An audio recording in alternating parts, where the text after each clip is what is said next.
नमस्कार दोस्तों, कैसे हो आप सभी। तो मैं आशा करता हूं कि आप सभी स्वस्थ होंगे, अपना ध्यान रख रहे होंगे। टीएनसी की एडवांस सीरीज में आप सभी का हार्दिक स्वागत और अभिनंदन करता हूं। मेरा नाम है अवधेश कुमार और टीएनसी एडवांस सीरीज के अंदर हम पढ़ रहे हैं कार्डियोवैस्कुलर सिस्टम। कार्डियोवैस्कुलर सिस्टम में हमने काफी सारी चीजें अभी तक पढ़ ली है, जैसे कि मोस्ट इंपोर्टेंट अगर हम बात करें तो जैसे ईसीजी है उसके बारे में हमने पढ़ा, मायोकार्डियल जो इन्फारेक्शन है उसके बारे में पढ़ा, कई सारे जो टेस्ट हैं उनके बारे में हमने पढ़ा, जैसे ट्रेडमिल टेस्ट के बारे में हमने पढ़ा। तो काफ़ी सारी चीज़ें हमने पढ़ ली हैं। तो आज हम नेक्स्ट क्वेश्चंस देखते हैं हमारी क्लास में। तो हमारे सामने नेक्स्ट जो क्वेश्चन है दोस्तों वो है कि एक client is in cardiogenic shock, what explanation of the cardiogenic shock should the nurse include when responding to a family member's question about this condition. कि एक पेशेंट है दोस्तों कार्डियोजेनिक शॉक में है, तो नर्स को क्या एक्सप्लेनेशन देना चाहिए जब अगर उसका कोई फैमिली मेंबर है दोस्तों, वो नर्स से इस बारे में पूछता है, family member's question about this condition. वो ये पूछ रहा है कि भाई कार्डियोजेनिक शॉक होता क्या है, सिंपल सी भाषा में अगर हम बात करें तो, और आपको बस बताना है कि कार्डियोजेनिक शॉक होता क्या है। पहला जो ऑप्शन दे रखा है दोस्तों में दे रखा है एन इरिवर्सिबल फिनोमिना, कि कार्डियोजेनिक शॉक जो है वो एक बार हो गया तो वापस से सही नहीं हो पाएगा कभी भी। सेकंड दे रखा है a failure to the circulatory pump, mean से heart is unable to pump the blood, कि जो हार्ट है वो ब्लड को पंप नहीं कर पा रहा है। थर्ड है usually a fleeting reaction to tissue injury, कि एक शॉर्ट टाइम, बहुत ही शॉर्ट टाइम के लिए जो रिएक्शन होती है उसे हम किस नाम से जानते हैं, फ्लीटिंग रिएक्शन के नाम से जानते हैं। तो ये टिश्यू इंजरी के कारण बिल्कुल कम समय के लिए होने वाली, वेरी शॉर्ट टाइम के लिए होने वाली रिएक्शन होती है। लास्ट जो ऑप्शन है दोस्तों क्या दे रखा है कि generally caused by decreased blood volume, कि भाई ब्लड वॉल्यूम जब कम हो जाता है बॉडी के अंदर तो उसके कारण से कार्डियोजेनिक जो शॉक है दोस्तों वो क्या होता है, डेवलप होता है। तो अब बात करते हैं एक बार कार्डियोजेनिक शॉक की। वैसे तो आप सभी को पता ही है दोस्तों कि कार्डियोजेनिक जो शॉक है वो होता क्या है, फिर भी मैं आपको समझाता हूं।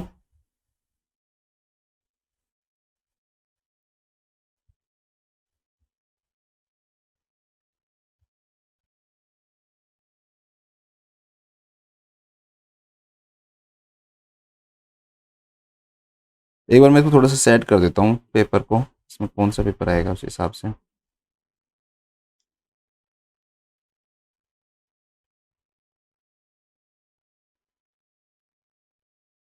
हाँ, तो अब हम डिस्कस करते हैं कि दोस्तों कार्डियोजेनिक जो शॉक है वो एक्चुअली में क्या होता है, तो उसके बारे में डिस्कस करते हैं। सिंपल सी बात तो ये है दोस्तों कि शॉक का मतलब ये हो गया कि हमारी जो बॉडी है उसके जो टिश्यूज हैं उनको किसी भी कारण से जो ऑक्सीजन की जो सप्लाई है दोस्तों वो सही से नहीं हो पा रही है। जितना टिश्यू परफ्यूजन को उनको जरूरत होती है उतना टिश्यू परफ्यूजन उनको नहीं मिल पा रहा है। तो इस कंडीशन को हम किस नाम जानते हैं, शॉक के नाम से जानते हैं। बिल्कुल सिंपल लैंग्वेज है ये, ठीक है, सिंपल कोई लैंग्वेज नहीं बनती। अब बात है कि कार्डियोजेनिक शॉक का मतलब क्या होता है।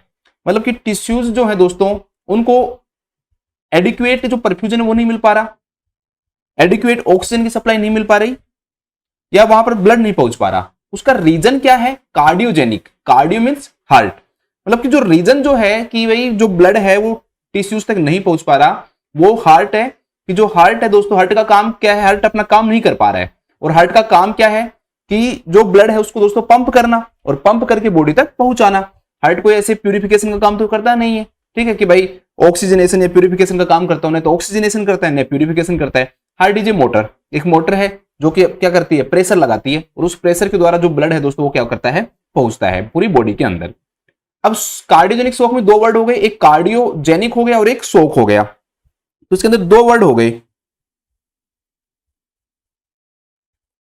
एक जो वर्ड है दोस्तों दैट इज कार्डियोजेनिक, और दूसरा जो वर्ड है दोस्तों दैट इज शॉक।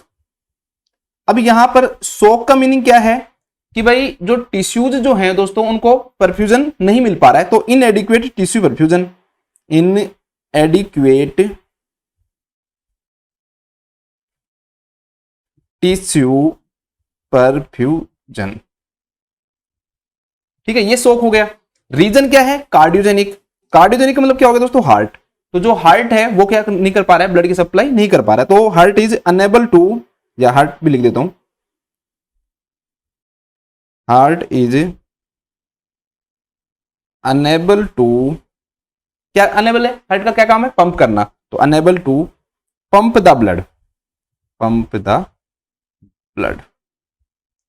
जो हार्ट है वो अगर ब्लड को सही से पंप नहीं कर पा रहा है उसके कारण जो टिश्यूज है दोस्तों उनको एडिक्वेट ब्लड सप्लाई नहीं हो पा रही है, इनएडिक्वेट ब्लड सप्लाई हो पा रही है, तो ये इन दोनों ही रीजन से क्या होगा कि जो ब्लड सप्लाई नहीं होने के कारण क्या होंगे, सिम्टम्स आएंगे। तो एक ग्रुप ऑफ सिम्टम्स क्या होते हैं दोस्तों, अराइज होते हैं। ए ग्रुप ऑफ जो सिम्टम्स है दोस्तों वो क्या होंगे, अराइज होंगे। एक ग्रुप ऑफ सिम्टम्स क्या होंगे, अराइज होंगे। इसे ही हम किस नाम से जानते हैं, कार्डियोजेनिक शॉक के नाम से जानते हैं। अब सिंपल सी लैंग्वेज में दोबारा से बता देता हूं कि भाई कार्डियोजेनिक शॉक क्या होता है।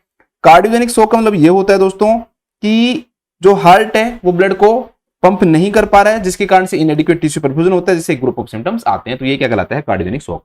अब देखो सिंपल सी भाषा में हमने ये लाइन तो बोल दी कि भाई हार्ट है ना, ब्लड सप्लाई नहीं कर पा रहा है, बट हमें बोलना इसको रीजन क्या है हार्ट के ब्लड सप्लाई नहीं करना होने के कारण। कार्डियोजेनिक शॉक तो ठीक है, हार्ट के कारण नहीं हो पा रहा, लेकिन हार्ट क्यों नहीं ब्लड सप्लाई कर पा रहा है, या हार्ट जो पंप है वो क्यों नहीं कर पा रहा है ब्लड को, तो उसके कोजेज हम एक बार देखते हैं। तो हम देखते हैं causes of cardiogenic shock. Causes of cardiogenic shock, कि भाई जो कार्डियोजेनिक जो शॉक है ना उसके क्या क्या कोजेज हो सकते हैं कि हार्ट ब्लड सप्लाई नहीं कर पा रहा है। तो बिल्कुल सिंपल सी बात है दोस्तों, आपने पढ़ा हुआ है कि जैसे मायोकार्डियल इंफारेक्शन हो रहा है, अगर मान लो कि मायोकार्डियल इंफारेक्शन हो गया तो सिंपल सी बात है कि जो हार्ट है दोस्तों उसको खुद को ही ब्लड सप्लाई नहीं मिल पा रही है, तो जो वेंट्रिकल्स हैं उनको धीरे धीरे क्या होगा, टिश्यू इंजरी होगी, नेक्रोसिस होगा। तो ऐसा माना जाता है कि भाई 40% से ज्यादा जब वेंट्रिकल है, मेनली लेफ्ट वेंट्रिकल, उसकी अगर नेक्रोसिस हो जाती है ना, तो जो हार्ट है वो उतना पंप नहीं कर पाता है, ब्लड को उतने सप्लाई नहीं कर पाएगा। तो पहला रीजन क्या हो गया दोस्तों, एमआई हो गया, कि एमआई के अंदर क्या हो जाती है, नेक्रोसिस हो जाता है। तो इसमें ये लाइन भी डालो, नेक्रोसिस ऑफ, जब फर्क पड़ने लग जाता है अगर लेफ्ट वेंट्रिकल के अंदर 40% से ज्यादा नेक्रोसिस हो गया या उससे ज्यादा हो गया, तब एमआई के कारण क्या आ सकता है दोस्तों, कार्डियोजेनिक शॉक आ सकता है। ठीक है, ये ध्यान रखना। तो पहला रीजन क्या हो गया दोस्तों, एमआई। दूसरा रीजन क्या हो गया, भाई हम पेशेंट को प्रॉब्लम है, हार्ट से रिलेटेड डिजीजेज हैं, हम उसको क्या दे रहे हैं दोस्तों, ड्रग दे रहे हैं। अब वो ड्रग है हम ठीक करने के लिए दे रहे हैं, लेकिन कई बार वो जो ड्रग्स हैं दोस्तों क्या करने लग जाती हैं, वो डिप्रेसेंट का काम करती हैं। किसका काम करती हैं, डिप्रेसेंट का, और मायोकार्डियम को क्या कर देती है, डिप्रेसेंट कर देती हैं। तो उनको बोलेंगे मायोकार्डियल डिप्रेसेंट ड्रग। भाई आप बार बार ड्रग देते जा रहे हो और मायोकार्डियम जो है दोस्तों उसको आप डिप्रेसेंट कर रहे हो उसकी एक्टिविटीज को, तो एक टाइम तो ऐसा आएगा ना कि हार्ट काम करना ही बंद कर देगा। तो उसके कारण भी ये हो सकता है। जैसे कि एग्जाम्पल के रूप में आप मान लो जैसे कैल्शियम चैनल ब्लॉकर देते हो, आप बीटा ब्लॉकर देते हो, तो बीटा ब्लॉकर,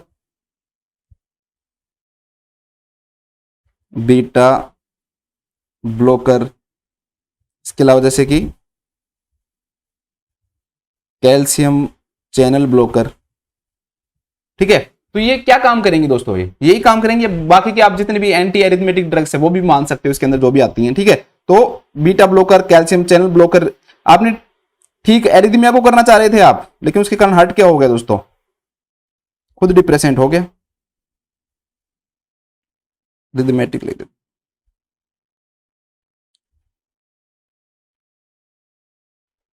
तो ये भी इसका क्या हो सकता है दोस्तों, रीजन हो सकता है। नेक्स्ट कौन कौन सी डिजीज कंडीशन हो सकती हैं, जैसे कि वेंट्रिकुलर टैकीकार्डिया। अब मैंने वैसे आपको जब ईसीजी पढ़ाई थी तब इनके बारे में बताया हुआ है कि डेवलप क्यों होते हैं, क्या रीजन होता है। भाई सिंपल सी बात यह है कि चलो कंडक्शन पाथवे के द्वारा जो हार्ट बीट जनरेट होती है वो नॉर्मल होती है, ऐसे नोड से AV node, bundle of His और फ्रुकंजी फाइबर तक पहुंचती है, और वो जो वेंट्रिकल्स हैं या जो एट्रिब्यूट वेंट्रिकल्स को कॉन्ट्रैक्ट एंड रिलैक्सेशन करवाते हैं। बट वेंट्रिकुलर टैकीकार्डिया में क्या होता है दोस्तों कि जो हार्ट के जो वेंट्रिकल्स हैं उनके अंदर कुछ ऐसी स्ट्रक्चर्स डेवलप होती हैं जिनको हम एक्टोपिक फोकाई के नाम से जानते हैं। ये सिर्फ फोकाई बोलते हैं उनको हम। ये फोकाई क्या काम करते हैं दोस्तों, उसको कंडक्शन सिस्टम से कोई लेना देना नहीं है, उसको कोई लेना देना नहीं है कि भाई जो ऐसे नोड है वो कितनी हार्ट रेट भेज रहा है, क्या भेज रहा है, नहीं भेज रहा है। वो क्या काम करेगा, खुद ही क्या करने लग जाएगा दोस्तों, हार्ट को बीट करने लग जाएगा, हार्ट वेंट्रिकल्स को बीट करने लग जाएगा। वेंट्रिकुलर टैकीकार्डिया हो रहा है, उससे क्या फर्क पड़ेगा आपको, सर बीट तो हो रहा है ना, वो इतनी फास्ट होगा, इतना फास्ट होगा कि जो वेंट्रिकल्स है ना उनको इतना टाइम भी नहीं देगा कि वो ब्लड को फिल कर पाए, भर पाए। अब जब ब्लड फिल ही नहीं होगा तो वो आगे नहीं जा पाएगा, और आगे नहीं जा पाएगा तो जो टिश्यूज है वो परफ्यूजन नहीं हो पाएगा, तो that will lead to cardiogenic shock. तो उसके कारण वेंट्रिकुलर जो टैकीकार्डिया है उसके कारण भी कार्डियोजेनिक जो शॉक है दोस्तों वो क्या हो सकता है, आपका डेवलप हो सकता है। ठीक है, या फिर कोई भी कार्डियोमायोपैथी हो जाए, जब मसल से इफेक्ट हो गई तो मायोकार्डियम इफेक्ट हो जाए, तो उसके कारण भी ये क्या हो सकता है दोस्तों, डेवलप हो सकता है। तो कार्डियोमायोपैथी के कारण भी क्या हो सकता है दोस्तों, डेवलप हो सकता है। या मान लो हार्ट के चारों तरफ क्या हो जाए दोस्तों, पेरिकार्डियल क्या हो जाए, इफ्यूजन हो जाए और वो हार्ट को क्या करने लग जाए, कंप्रेस करने लग जाए, तो pericardial effusion.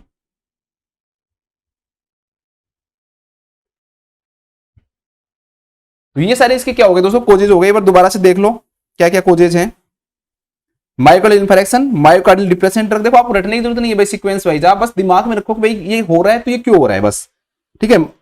MI myocardial depression drug, ventricular tachycardia, cardiomyopathy और एक पेरिकार्डियल इफ्यूजन। और भी बहुत सारे हो सकते हैं, बट हमने जो मेन मेन है दोस्तों वो क्या कर लिए, हमने ले लिए हैं। अब इससे होगा क्या, क्या होगा इससे, चलो बात करते हैं। जैसे हम पैथोफिजियोलॉजी देखते हैं कि भाई इससे होगा क्या।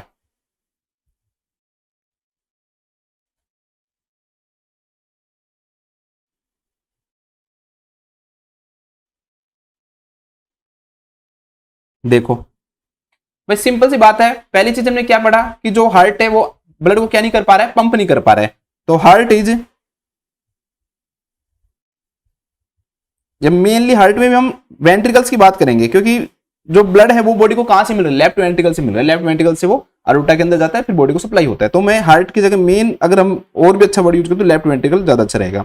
तो लेफ्ट वेंट्रिकल जो है वो क्या कर पा रहा है, ब्लड सप्लाई नहीं कर पा रहा है। तो heart in left ventricle is unable to pump the blood, pump the blood. अब ये नहीं कर पाएगा तो उससे क्या होगा भाई, लेफ्ट वेंट्रिकल से अगर ब्लड आगे नहीं जा रहा, अरोटा में नहीं जा रहा, तो स्ट्रोक वॉल्यूम कम होगा। स्ट्रोक वॉल्यूम क्या होगा दोस्तों, कम होगा। और स्ट्रोक वॉल्यूम कम होगा तो कार्डियक आउटपुट कम होगा। तो स्ट्रोक वॉल्यूम भी कम हो गया और कार्डियक जो आउटपुट है दोस्तों वो भी कम हो गया। होगा या नहीं होगा। दूसरा एक चीज और होगी इसमें ना, साथ में क्या होगा दोस्तों कि जो हार्ट है ना, जब ब्लड पंप नहीं करेगा तो हार्ट के अंदर ब्लड रहेगा और ब्लड जो है दोस्तों वो भर जाएगा।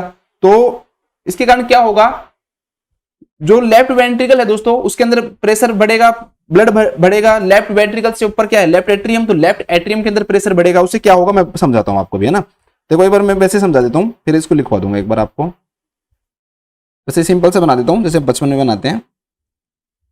ये हार्ट है, ये आपका right atrium, left atrium, right ventricle और ये आपका लेफ्ट वेंट्रिकल, ठीक है। अब क्या होगा दोस्तों, ये मान लो कि लेफ्ट वेंट्रिकल जो है ना दोस्तों वो ब्लड को आगे अरोटा में क्या नहीं कर पा रहा है, पुश नहीं कर पा रहा है। अगर वो अरोटा में ब्लड को पुश नहीं कर पा रहा है, भेज नहीं पा रहा है, तो यहां पर ब्लड क्या होगा दोस्तों, फिल होगा, क्योंकि आगे तो जा नहीं रहा। अब यहां पर ब्लड पुश होगा तो ये कहां पर प्रेशर कोज करेगा, लेफ्ट एट्रियम में, क्योंकि लेफ्ट एट्रियम भी आगे ब्लड नहीं भेज पा रहा। तो लेफ्ट एट्रियम के अंदर भी क्या होगा, धीरे धीरे लेफ्ट एट्रियम में भी प्रेशर बढ़ जाएगा। अब लेफ्ट एट्रियम में प्रेशर बढ़ेगा तो ये जो ब्लड है दोस्तों पल्मोनरी मतलब लंग्स को भी अफेक्ट करेगा, क्योंकि हम जानते हैं कि यहां से जो चार पल्मोनरी जो वेन्स है दोस्तों वो लेफ्ट एट्रियम के अंदर ब्लड को लेके आती है। अब लेफ्ट एट्रियम में तो खुद ही स्पेस नहीं है, तो जो हार्ट की खुद की जो आर्टरीज हैं उनके अंदर भी क्या बढ़ेगा दोस्तों, प्रेशर बढ़ेगा। जैसे कि पल्मोनरी आर्टरी, तो जो दोनों पल्मोनरी जो आर्टरी जो होती है दोस्तों उनके अंदर भी क्या बढ़ेगा, प्रेशर बढ़ेगा। और जो लंग्स है दोस्तों उनके अंदर ब्लड की जो अमाउंट है वो क्या होगी, इंक्रीज होगी। जब लंग्स के अंदर ब्लड की अमाउंट इंक्रीज होगी तो उसके कारण क्या होगा, पल्मोनरी एडिमा डेवलप हो जाएगा। उसके कारण क्या डेवलप हो जाएगा दोस्तों, पल्मोनरी एडिमा। ऐसे मान लो कि ज्यादा मात्रा के अंदर लंग्स के अंदर क्या हो गया, फ्लूइड जमा हो गया, तो उसके कारण जो सिम्टम्स आएंगे दोस्तों किससे रिलेटेड आएंगे, पल्मोनरी एडिमा से रिलेटेड भी सिम्टम्स आएंगे, ठीक है। अरे इसको मिटा क्यों रहा हूं। हाँ देखो अब मैं इसको दो भागों में बांट देता हूं, ज्यादा अच्छा रहेगा। पहली चीज क्या होगी दोस्तों, इसके कारण भाई स्ट्रोक वॉल्यूम कम होगा, स्ट्रोक जो वॉल्यूम है वो कम होगा, एंड कार्डियक जो आउटपुट है दोस्तों वो भी क्या होगा, कम होगा, ठीक है। थोड़ा सा इधर लिख देता हूं ना, को दिख नहीं रहा, सॉरी, ये इधर लिख देता हूं, अब आपको दिख रहा होगा एकदम अच्छे से। स्ट्रोक वॉल्यूम कम होगा और कार्डियक आउटपुट भी क्या होगा दोस्तों, कम होगा, पहली चीज। दूसरी चीज क्या होगी दोस्तों, जो हार्ट है वो एम्प्टी नहीं हो पाएगा, तो इनएडिक्वेट एम्प्टिंग, इनएडिक्वेट एम्प्टिंग, इसको थोड़ा सा इधर कर लेता हूं ताकि आपको सही से दिखे, एम्प्टी, ठीक है। इनएडिक्वेट क्या होगी, एम्प्टी होगी। अब क्या होगा दोस्तों, पहली चीज से समझते हैं फिर दूसरी से आएंगे। जब स्ट्रोक वॉल्यूम और कार्डियक आउटपुट कम होगा तो जो ब्लड है उसका प्रेशर ही नहीं रहेगा। अब ब्लड का प्रेशर नहीं रहेगा तो दोस्तों उसके कारण क्या होगा, बीपी भी क्या हो जाएगा, फॉल हो जाएगा, बीपी क्या हो जाएगा दोस्तों, गिर जाएगा। अब ब्लड ही नहीं पहुंच पा रहा, ब्लड का प्रेशर ही नहीं पहुंच पा रहा, तो उससे टिश्यू जो परफ्यूजन है वो भी क्या हो जाएगा दोस्तों, डिक्रीज हो जाएगा। तो टिश्यू जो परफ्यूजन है वो भी क्या हो जाएगा दोस्तों, डिक्रीज हो जाएगा। दूसरी तरफ क्या होगा भाई, एम्प्टी नहीं हो पा रहा, तो एम्प्टी नहीं हो पा रहा तो जो लेफ्ट वेंट्रिकल है दोस्तों उसके अंदर प्रेशर क्या होगा, इंक्रीज होगा। तो increase left atrium, sorry left ventricle लिखता हूं पहले, फिर एट्रियम में आएंगे। लेफ्ट वेंट्रिकल प्रेशर फीलिंग,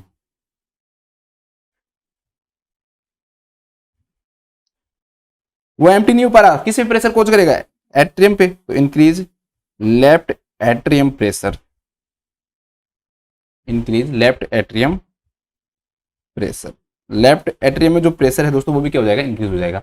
अब लेफ्ट एट्रियम में प्रेशर इंक्रीज होगा तो ये pressure pulmonary vein, pulmonary artery इनमें इंक्रीज होगा। तो मेन हम पल्मोनरी आर्टरी लेंगे क्योंकि वो ज्यादा वो करेगी, उस इफेक्ट लाएगी पल्मोनरी एडिमा पे। तो इंक्रीज पल्मोनरी आर्टरी प्रेशर, और पल्मोनरी आर्टरी के अंदर जब प्रेशर बढ़ जाता है ना दोस्तों, तो that will lead to pulmonary oedema. इसके कारण क्या आएगा दोस्तों, पल्मोनरी एडिमा। अब दो चीजें मेन हुई हैं, पहली चीज तो क्या हुई दोस्तों कि टिश्यू का जो परफ्यूजन है ना वो डिक्रीज हुआ, और दूसरी चीज क्या हुई दोस्तों, पल्मोनरी एडिमा हुई। ठीक है, आते हैं नेक्स्ट। अब उसके कारण हम पढ़ेंगे क्या क्या क्लिनिकल मैनिफेस्टेशन आएंगे। तो अब हम पढ़ते हैं क्लिनिकल मैनिफेस्टेशंस। अब आप खुद सोचो कि क्या क्या क्लिनिकल मैनिफेस्टेशन इसके कारण आ सकते हैं। भाई सिंपल सी बात है, जब ऑक्सीजन की सप्लाई टिश्यूज को नहीं हो पाएगी तो ये रेस्पिरेटरी सेंटर को स्टिमुलेट करेगा, और जब रेस्पिरेटरी सेंटर को स्टिमुलेट करेगा तो उसके कारण क्या होगा, टैकीपिनिया होगा। तो जो रेस्पिरेटरी रेट है वो इंक्रीज होगी। आज का क्वेश्चन नंबर 1 है कि कितनी रेस्पिरेटरी रेट से ज्यादा टैकीपिनिया कहलाता है। ठीक है, बस ये बता दो। सेकंड क्या है दोस्तों, हाइपोटेंशन। क्यों होगा बता दिया मैंने आपको, जब ब्लड का प्रेशर ही नहीं बन रहा, जब हार्ट पंप ही नहीं कर पा रहा, ब्लड ही नहीं है, blood pressure is the pressure of the blood, hydrostatic pressure एक अच्छा रोल इसमें अदा करता है। तो जब ब्लड ही नहीं है तो ब्लड का प्रेशर नहीं है। एक सेकंड रुकना यार, शायद इसमें चार्जर नहीं लग पा रहा।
कैमरे का शायद वो हट गया था, एक बार चार्जर हट गया था।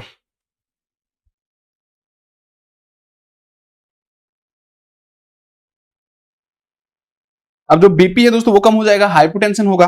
मेनली इसमें ध्यान रखना कि मेनली सिस्टोलिक जो ब्लड प्रेशर है ये less than 90 mm of H हो जाता है, 90 mm ऑफ एच।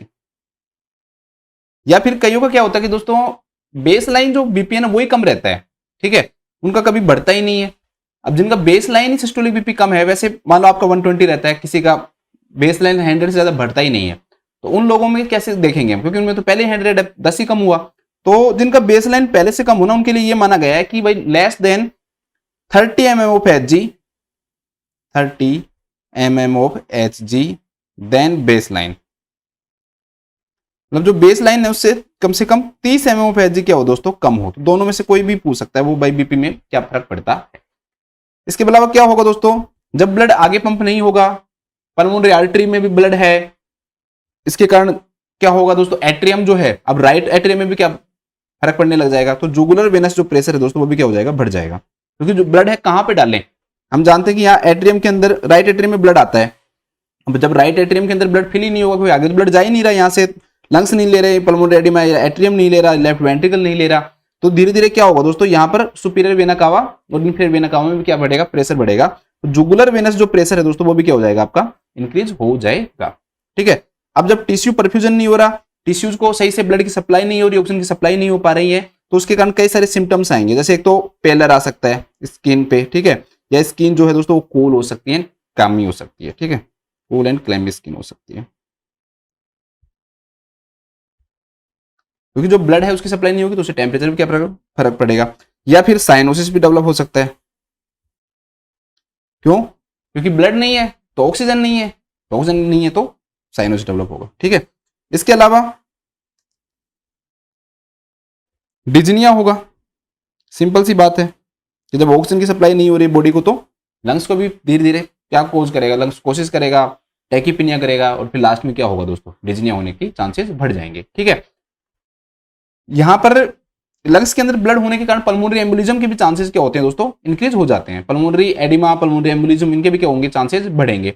तो पल्मोनरी एम्बोलिज्म के साइन भी इसमें क्या होते हैं, कई बार दिखाई देने लगते हैं, जिसमें क्या होता है कि जो चेस्ट पेन जो होने है वो बहुत ज्यादा क्या होने लग जाता है, सीवियर होने लग जाता है। तो ध्यान रखना इसका एक sign chest discomfort, chest discomfort, या फिर सीवियर चेस्ट पेन लिखा हुआ सकता है, सीवियर चेस्ट पेन। रीजन क्या होगा, पल्मोनरी एम्बोलिज्म।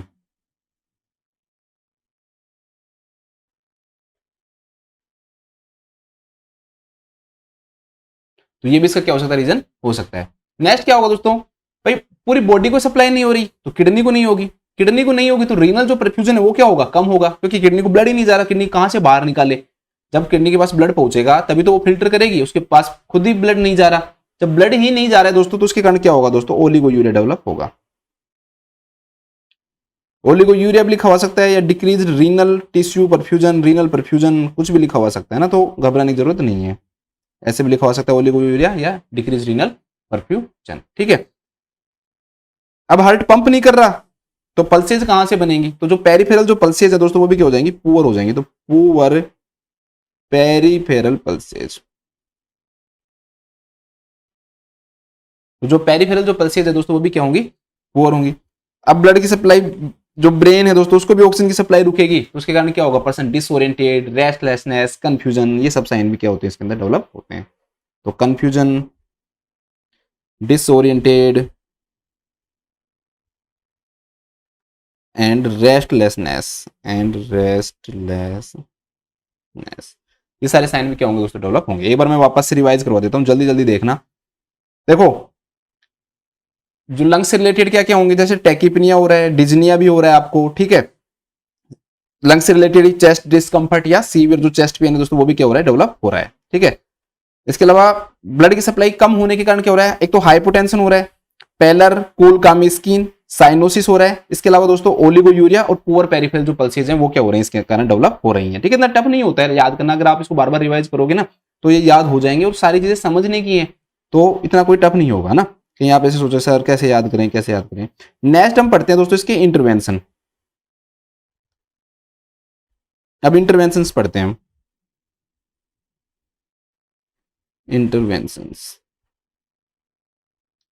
इंटरवेंशंस में सबसे पहली चीज भाई ऑक्सीजन की सप्लाई नहीं हो रही तो ऑक्सीजन देंगे, तो एडमिनिस्टर ऑक्सीजन। जो पर्सन है दोस्तों उसके अंदर जो ब्लड है वो आगे नहीं जा पा रहा है और उसके कारण पल्मोनरी एडिमा का कारण या पल्मोनरी एम्बोलिज्म के कारण चेस्ट पेन भी डेवलप हो रहा है। तो दो चीजों के कारण हम ऐसे पेशेंट को मोरफिन सल्फेट देते हैं, ध्यान रखना, मोरफिन सल्फेट। और मोरफिन सल्फेट देने का कारण क्या है? दो कारण है, एक तो पेन, चेस्ट पेन, और एक पल्मोनरी कंजेशन।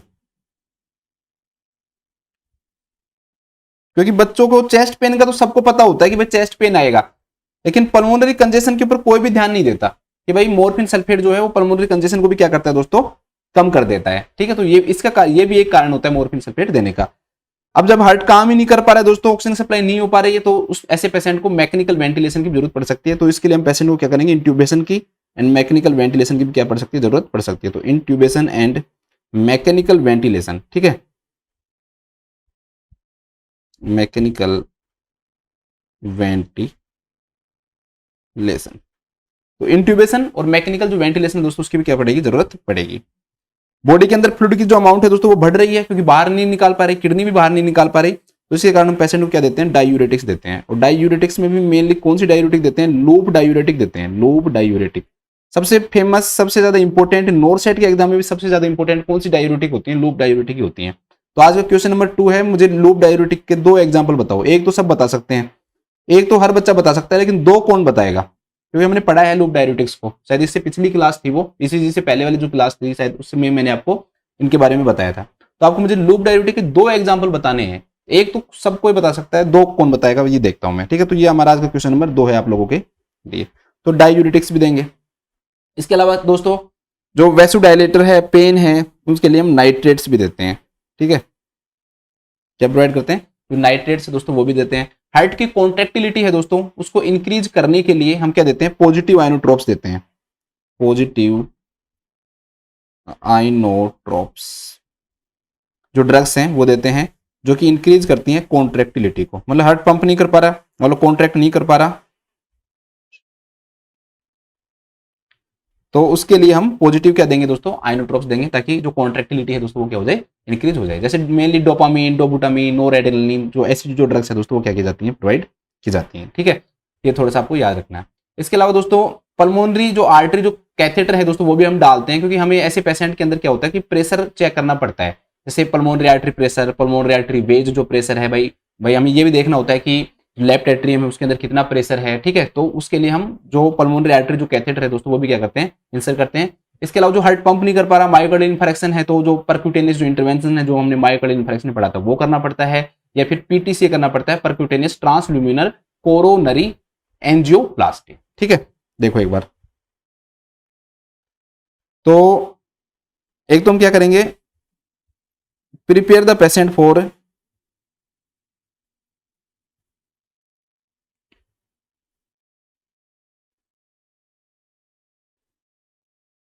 इंसर्शन ऑफ, ये पढ़ाया हुआ है मैंने आपको पल्मोनरी आर्टरी कैथेटर, अच्छे से देख सकते हो आप जाके पिछली क्लासेस में, pulmonary artery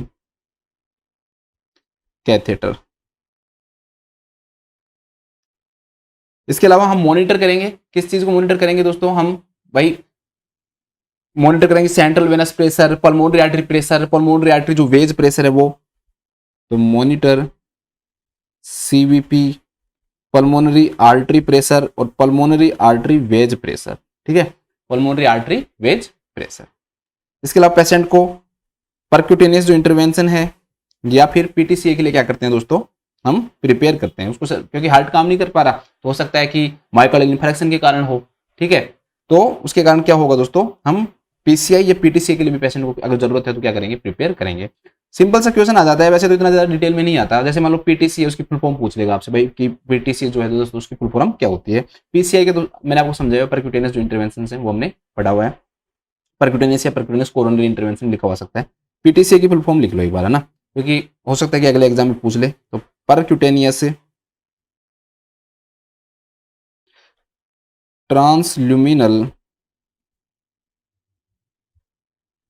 coronary angioplasty. Angioplasty. बस ये फुल फॉर्म जरूर याद रख लेना, और कुछ याद हो या नहीं, ठीक है। बस बहुत इतना पढ़ लिया बहुत है आपके लिए, कुछ ज्यादा इतना डिटेल में जाने की जरूरत आपको है नहीं इसमें, है ना। अब क्वेश्चन है कि एक क्लाइंट है कार्डियोजेनिक शॉक के अंदर है। क्या होता है कार्डियोजेनिक शॉक? पहले एन इरिवर्सिबल फिनोमेना। इरिवर्सिबल कुछ नहीं है दोस्तों, अगर पेशेंट को जो कोज है उसको आपने अगर ट्रीट कर दिया, आपको पता है भाई मायोकार्डियल जो इन्फेक्शन उसके कारण हो रहा है, और आपने उसको ठीक कर दिया तो पेशेंट ठीक हो जाएगा। तो ऐसा कोई वो जरूरी नहीं है कि इरिवर्सिबल फिनोमेना ही हो, तो ये बिल्कुल गलत है। Second, A failure of the circulatory pump. बिल्कुल सही बात है भाई, हार्ट क्या है? एक सर्कुलेटरी पंप है, और सर्कुलेटरी जो पंप है दोस्तों वो क्या नहीं कर पा रहा है? काम नहीं कर पा रहा है, मैंने ये बताया आपको। तो एक failure of the circulatory pump अभी तक हमारा राइट आंसर होगा, अभी तक कोई दिक्कत नहीं है। थर्ड ऑप्शन क्या है? Usually a fleeting reaction to tissue injury. भाई टिश्यू इंजरी होने के कारण है, तो ये बता रहा है कहाँ का टिश्यू इंजरी है, ठीक है। और दूसरा बहुत शॉर्ट रिएक्शन, शॉर्ट नहीं है, पूरी बॉडी के ब्लड सप्लाई रुक गई, शॉर्ट रिएक्शन थोड़ी होती है ये। फ्लीटिंग का मतलब होता है वेरी शॉर्ट टाइम के लिए जो रिएक्शन होती है वो क्या कहलाती है? फ्लीटिंग रिएक्शन है। तो ये बहुत शॉर्ट टाइम के लिए नहीं है दोस्तों, लंबे टाइम तक होती है। Generally caused by decreased blood volume. Blood volume के कम, ब्लड वॉल्यूम कम नहीं है, ब्लड है लेकिन वो पंप नहीं हो पा रहा है। हाइपोवॉल्यूमिक शॉक में हो सकता था ये लिखा हुआ कि भाई ब्लड वॉल्यूम क्या हो गया दोस्तों, कम हो गया, लेकिन यहां पर ब्लड है बट ब्लड जो है दोस्तों वो क्या नहीं हो पा रहा है? पंप नहीं हो पा रहा है। तो वो ज्यादा बेटर क्या रहेगा इसके अंदर आंसर रहेगा। तो इसका आंसर रहेगा ए failure of the circulatory pump. तो लिख लो बस एक सेंटेंस में लिख लो, कार्डियोजेनिक शॉक, कार्डियोजेनिक शॉक में, कार्डियोजेनिक शॉक एक, इसी लैंग्वेज को लिख लेते हैं, कार्डियोजेनिक शॉक सर्कुलेटरी पंप के फेलियर को कहते हैं। बस सर्कुलेटरी पंप के फेलियर को कहते हैं, फेलियर को कहते हैं। कार्डियोजेनिक शॉक सर्कुलेटरी पंप के फेलियर को कहते हैं, मतलब हार्ट पंप नहीं कर पा रहा ब्लड को। और बाकी मैंने पूरी डेफिनेशन डिटेल में आपको लिखाई रखी है, तो इतना ज्यादा डिटेल में नहीं जाएंगे ना। चलो नेक्स्ट क्वेश्चन देखते हैं। नेक्स्ट जो क्वेश्चन हमारे सामने कि what clinical indicator is the nurse most likely to identify when completing a history and physical assessment of a client with complete heart block. एक क्लाइंट है दोस्तों, उसको कंप्लीट हार्ट ब्लॉक हो गया, तो उसके अंदर कौन सा क्लिनिकल मैनिफेस्टेशन मेनली देखने को मिलता है? सिनकोप, हेडेक, टैकीकार्डिया या हेमीप्रेसिस? इसके बारे में आपको बताना है। पूरा मैंने आपको हार्ट ब्लॉक वैसे ईसीजी के अंदर पढ़ाया हुआ है, वही आपको पढ़ना है। जल्दी जल्दी से थोड़ा थोड़ा क्या करवा देता हूं आपको, मैं रिवाइज करवा देता हूं ताकि आपको दिक्कत नहीं रहे।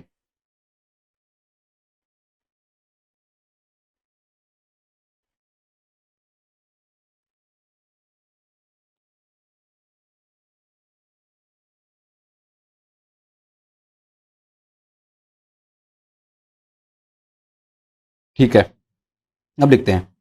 देखो सबसे पहली बात तो कि भाई हार्ट ब्लॉक होता क्या है? भाई सिंपल सी बात है कि जो हार्ट है वो कंडक्शन सिस्टम के ऊपर क्या करता है दोस्तों? काम करता है। सबको पता है, ऐसे node, A V node, bundle of phase और प्रोटोनजे फाइबर। अगर ये कंडक्शन जो है दोस्तों, ये जो कंडक्शन है, ये जो इंपल्स है जो ऐसे नोड जनरेट कर रहा है और आगे पहुंचा रहा है, ये क्या तो क्या हो जाए, बहुत लॉन्ग हो जाए, मतलब बहुत ज्यादा लंबा टाइम ले, या फिर क्या हो जाए दोस्तों, ब्लॉक हो जाए। तो इसे हम किस नाम से जानते हैं? हार्ट ब्लॉक के नाम से जानते हैं, हार्ट ब्लॉक कहलाता है। This is called heart block. तो हार्ट ब्लॉक क्या होता है दोस्तों? हार्ट ब्लॉक के अंदर कंडक्शन जो है ये टू लॉन्ग हो जाए, या फिर क्या हो जाए दोस्तों, ब्लॉक हो जाए। तो इसे हम किस नाम से जानते हैं? हार्ट ब्लॉक के नाम से हम इसे जानते हैं। मेनली ये जो फर्क है ऐसे नोड से और एक, मतलब हम एक एक करके पढ़ेंगे। तो जैसे फर्स्ट डिग्री हार्ट ब्लॉक की अगर हम बात करें, तो फर्स्ट डिग्री जो हार्ट ब्लॉक है, या इसको हम एट्रियो वेंट्रिकुलर ब्लॉक भी बोलते हैं। ठीक है, ध्यान रखना, हार्ट ब्लॉक को एट्रियो वेंट्रिकुलर ब्लॉक भी बोल दिया जाता है, तो आप कंफ्यूज मत हो जाना। अब इसके टाइप होते हैं, मेनली 3 टाइप होते हैं, first degree heart block, second degree heart block और थर्ड डिग्री हार्ट ब्लॉक। मैंने आपको अच्छे से इनके बारे में पढ़ाया हुआ भी है। तो सबसे पहले हम देखते हैं first degree heart block. First degree जो हार्ट ब्लॉक है दोस्तों, उसके अंदर मेनली जो प्रॉब्लम आती है ना, वो कंडक्शन जो है ऐसे नोड से और एवी नोड तक क्या हो जाता है, स्लो हो जाता है। ऐसे नोड से और एवी नोड तक जो कंडक्शन जा रहा है दोस्तों, वो मेनली क्या हो जाता है, स्लो हो जाता है। तो उसके कारण कौन सा ब्लॉक आता है? फर्स्ट डिग्री हार्ट ब्लॉक आता है। मुझे पता है कि इसमें क्वेश्चन में थर्ड डिग्री हार्ट ब्लॉक पूछा है, लेकिन मैं चाहता हूं कि आपको मैं हर चीज समझाऊंगी, ताकि आप जब एग्जाम में क्वेश्चन है ना, तो जरूरी तो है नहीं वो थर्ड डिग्री हार्ट ब्लॉक का आए, फर्स्ट का भी आ जाए, सेकंड का भी आ जाए। तो ऐसे नोड से और एवी नोड के बीच में अगर कंडक्शन में प्रॉब्लम होती है, तो ये क्या कहलाता है दोस्तों? फर्स्ट डिग्री हार्ट ब्लॉक कहलाता है। मेन जो इसमें क्वेश्चंस बनते हैं ना, वो ईसीजी से रिलेटेड बनते हैं, और मैंने आपको पढ़ाया हुआ भी है कि हार्ट ब्लॉक के अंदर होता क्या है। तो हार्ट ब्लॉक के अंदर क्या होगा दोस्तों, जो पीआर जो इंटरवल होगा वो क्या हो जाता है, प्रोलॉन्ग्ड हो जाता है। ईसीजी क्लास में जाके आप अच्छे से देख सकते हो, पूरा डिटेल में पढ़ा रखा है मैंने। तो रेगुलर रूप से अभी मैं समझाऊंगा रेगुलर क्या होता है। रेगुलर प्रोलॉन्ग्ड पीआर इंटरवल देखने को मिलेगा। रेगुलर प्रोलॉन्ग्ड पीआर जो इंटरवल है दोस्तों वो क्या होता है इसके अंदर देखने को मिलेगा। पीआर जो इंटरवल है अगर आप उसमें देखो ब्लॉक के अकॉर्डिंग, मैंने आपको स्मॉल ब्लॉक में बताया था कि 5 जो स्मॉल ब्लॉक है दोस्तों उससे क्या हो जाता है, ज्यादा हो जाता है। ठीक है, एक स्मॉल ब्लॉक के अंदर टाइम 0.04 सेकंड है तो 5 के अंदर 0.20 हो गया। 0.20 सेकंड से अगर ज्यादा टाइम हो रहा है दोस्तों तो उसके कारण क्या होगा, आपका प्रोलॉन्ग्ड पीआर इंटरवल वो कहलाएगा। अब इसमें प्रोलॉन्ग्ड पीआर इंटरवल तो आपको समझ में आ गया होगा दोस्तों। एक वर्ड हो रहा है इसमें रेगुलर। रेगुलर रूप का मतलब ये होता है कि देखो दो चीजें होती हैं, एक होता है प्रोग्रेसिव और एक और होता है क्या होता है, एक होता है रेगुलर। तो आगे आपको आगे जो हार्ट ब्लॉक पढ़ोगे उसमें भी आपको प्रॉब्लम होगी, तो इस चीज को समझो कि रेगुलर का मतलब क्या होता है, प्रोग्रेसिव का मतलब क्या होता है। हार्ट ब्लॉक में ये दोनों वर्ड जो है ना वो बहुत इंपॉर्टेंट होते हैं। रेगुलर और प्रोग्रेसिव जो वर्ड है वो हार्ट ब्लॉक में बहुत इंपॉर्टेंट है, उसको समझना बहुत जरूरी होता है आपके लिए। कैसे, देखो रेगुलर जो है दोस्तों उसका मतलब क्या होता है, रेगुलर का मतलब ये होता है कि भाई जो हार्ट ब्लॉक जो है ना उसके अंदर जो पीआर जो इंटरवल है वो क्या रहेगा, सेम रहेगा। जैसे बढ़ा हुआ है 0.20 सेकंड से ज्यादा है, 5 ब्लॉक से ज्यादा है, तो ऐसे मान लो कि 0.24 सेकंड है, तो जो पीआर इंटरवल है ना वो कंटिन्यूअसली हर बीट के अंदर ही हर पीक्यूआरएस टी जो वेव हैं उनके अंदर हर में जो पीआर जो इंटरवल दोस्तों वो 0.24 सेकंड ही मिलेगा। रेगुलर रूप से मतलब इतना ही मिलेगा। प्रोग्रेसिव का मतलब क्या होता है कि एक बीट के अंदर 0.24 सेकंड मिला, अगली में से ज्यादा मिलेगा 0.28, अगली में 0.32, उससे अगली में 0.36। तो मतलब रेगुलर का मतलब सेम मिलेगा, जैसे बढ़ा हुआ है तो 0.24 है तो 0.24 ही रहेगा। लेकिन अगर प्रोग्रेसिव है तो वो बढ़ता रहेगा 0.24 से 0.28 फिर 0.36 फिर सॉरी हाँ 0.32 फिर 0.36। तो ये क्या, इसे क्या कहते हैं, प्रोग्रेसिव कहते हैं। तो यहां पर है ना प्रोग्रेसिव नहीं होता। फर्स्ट डिग्री हार्ट ब्लॉक के अंदर जो पीआर इंटरवल है दोस्तों वो बढ़ा हुआ रहता है, लेकिन वो रेगुलर रूप से बढ़ा हुआ रहेगा। मतलब कि जैसे 0.24 सेकंड है तो 0.24 सेकंड देगा, अगर 0.28 सेकंड दे रखा है तो आगे भी हर बीट में क्या मिलेगा, 0.28 सेकंड ही आपको मिलेगा। ठीक है, जैसे ये ईसीजी देखो, इस ईसीजी के अंदर आपको ये पीआर इंटरवल यहां से दिख रहा है। ठीक है, ये पी वेव स्टार्ट हो रही है और यहां पर ये आपकी जो क्यू वेव है जो स्टार्ट हो रही है। ठीक है, क्यू वेव से हम लगाते हैं वैसे। तो ये जो है दोस्तों ये 0.24 सेकंड आ रहा है, इसमें कितना आ रहा है 0.24 सेकंड आ रहा है, तो लगभग 6 स्मॉल ब्लॉक आएंगे। तो आगे भी देखो आप अगली बीट में भी 0.24 सेकंड ही है। ठीक है, इससे पीछे भी सब मतलब हर कहीं यहां पर आपको हर कहीं पे कितना मिलेगा, 0.24 सेकंड ही मिलेगा, 0.24 सेकंड ही मिलेगा। ऐसे नहीं है कि यहां पर 0.24 सेकंड है, अगले में 0.28 सेकंड है, अगले में 0.32 सेकंड, ऐसे नहीं मिलेगा। मतलब सेम मिलेगा। क्या मिलेगा, सेम मिलेगा। जैसे 0.24 सेकंड दे रखा है तो आगे भी 0.24 सेकंड बोलते हैं। इसे हम किस नाम जानते हैं दोस्तों, रेगुलर के नाम से हम इसे जानते हैं। ठीक है, तो ये ध्यान रख लेना, this is first degree heart block, first degree heart block. अब देखो नेक्स्ट क्या चीज है दोस्तों, मेनली फर्स्ट डिग्री जो हार्ट ब्लॉक है, फर्स्ट डिग्री जो हार्ट ब्लॉक है वो मेनली क्या होता है दोस्तों, एसिम्प्टोमेटिक होता है। मेनली क्या होता है, एसिम्प्टोमेटिक होता है, पहली चीज। और दूसरा दोस्तों, लेकिन फिर भी इसको ट्रीट करना क्यों जरूरी है, जब है ही नहीं। लेकिन इसके कारण क्या होता है दोस्तों, पेशेंट के अंदर एट्रियल जो फिब्रिलेशन की जो रिस्क है ना वो क्या हो जाता है, बहुत ज्यादा हो जाता है। तो रिस्क को 3 गुना मानते हैं, वो हायर हो जाता है। तो risk of atrial fibrillation, A fib लिख देता हूं मैं। ठीक है, atrial fibrillation is 3 time more, is 3 time more. तो एट्रियल फिब्रिलेशन का जो रिस्क है ना बस वो बढ़ जाता है उसके कारण। तो कई बार पेशेंट को जरूरत नहीं पड़ती है ट्रीटमेंट की, अगर ट्रीटमेंट की जरूरत पड़ती है तो हम पेसमेकर लगाते हैं, पेसमेकर। ठीक है, तो this is your first degree heart block. इसके बाद हम पढ़ते हैं second degree heart block. Second degree heart block है ना सब में सबसे इंपॉर्टेंट है, क्योंकि second degree heart block 2 type का होता है, उसके कारण थोड़ा सा कॉम्प्लिकेटेड हो जाता है। सेकंड डिग्री जो हार्ट ब्लॉक है दोस्तों वो 2 प्रकार का होता है। पहला जो टाइप है उसको बोलते हैं मोबिज्ड फर्स्ट है, Mobitz first second degree heart block, और सेकंड को बोलते हैं Mobitz second degree heart block. तो मोबिज्ड बोलेंगे फर्स्ट, क्योंकि मोबिज्ड 2 प्रकार के हैं इसमें, मोबिज्ड फर्स्ट और मोबिज्ड सेकंड। कहीं आप सोचो सर सेकंड डिग्री है तो इसमें फर्स्ट नहीं आएगा, तो 2 प्रकार के हैं, एक मोबिज्ड फर्स्ट है और है ये सेकंड डिग्री हार्ट ब्लॉक ही, और ये मोबिज्ड सेकंड है और ये भी कौन सा सेकंड डिग्री हार्ट ब्लॉक है। तो ये 2 प्रकार का होता है। पहला जो क्वेश्चन है ना दोस्तों डायरेक्टली जो बनता है इसमें, पहला क्वेश्चन डायरेक्टली तो ये बनता है दोस्तों कि मोबिस्ट फर्स्ट है ना, उसे किस नाम से जानते हैं। वैसे मैंने आपको पढ़ाए हुए हैं सारे, ठीक है, आपको मुझे लगता नहीं कि इसमें कोई दिक्कत होनी चाहिए। तो इसे हम वैंक के बैच के नाम से जानते हैं। तो पहला क्वेश्चन तो सिंपल से ये बन जाएगा कि सेकंड डिग्री हेड ब्लॉक ऐसा लिखा आ सकता है कि, या मोबिस्ट फर्स्ट लिखा आएगा, मेनली मोबिस्ट फर्स्ट सेकंड डिग्री जो हेड ब्लॉक है उसे किस नाम से जानते हैं, तो वैंक के बैच के नाम से जानते हैं। और मोबिस्ट सेकंड डिग्री हेड ब्लॉक है दोस्तों, उसको हम हेग के नाम से जानते हैं। चलो ये याद करना तो सिंपल क्या है, सिंपल है तो, है ना। इसमें थोड़ा सा वैंक के बैच थोड़ा सा नाम ऐसा लग रहा होगा आपको कि सर ये क्या नाम आ गया। तो ये दो प्रकार का होता है। अब इसमें दोनों है ना दोस्तों, वो दोनों ही क्या होते हैं, अलग अलग होते हैं। एक्चुअली में क्या होता है देखो, बस ये समझ लो आप, तो फिर आपको ज्यादा दिक्कत नहीं आएगी। पहले हम मोबिस्ट फर्स्ट पढ़ते हैं। मोबिस्ट फर्स्ट के अंदर क्या होगा कि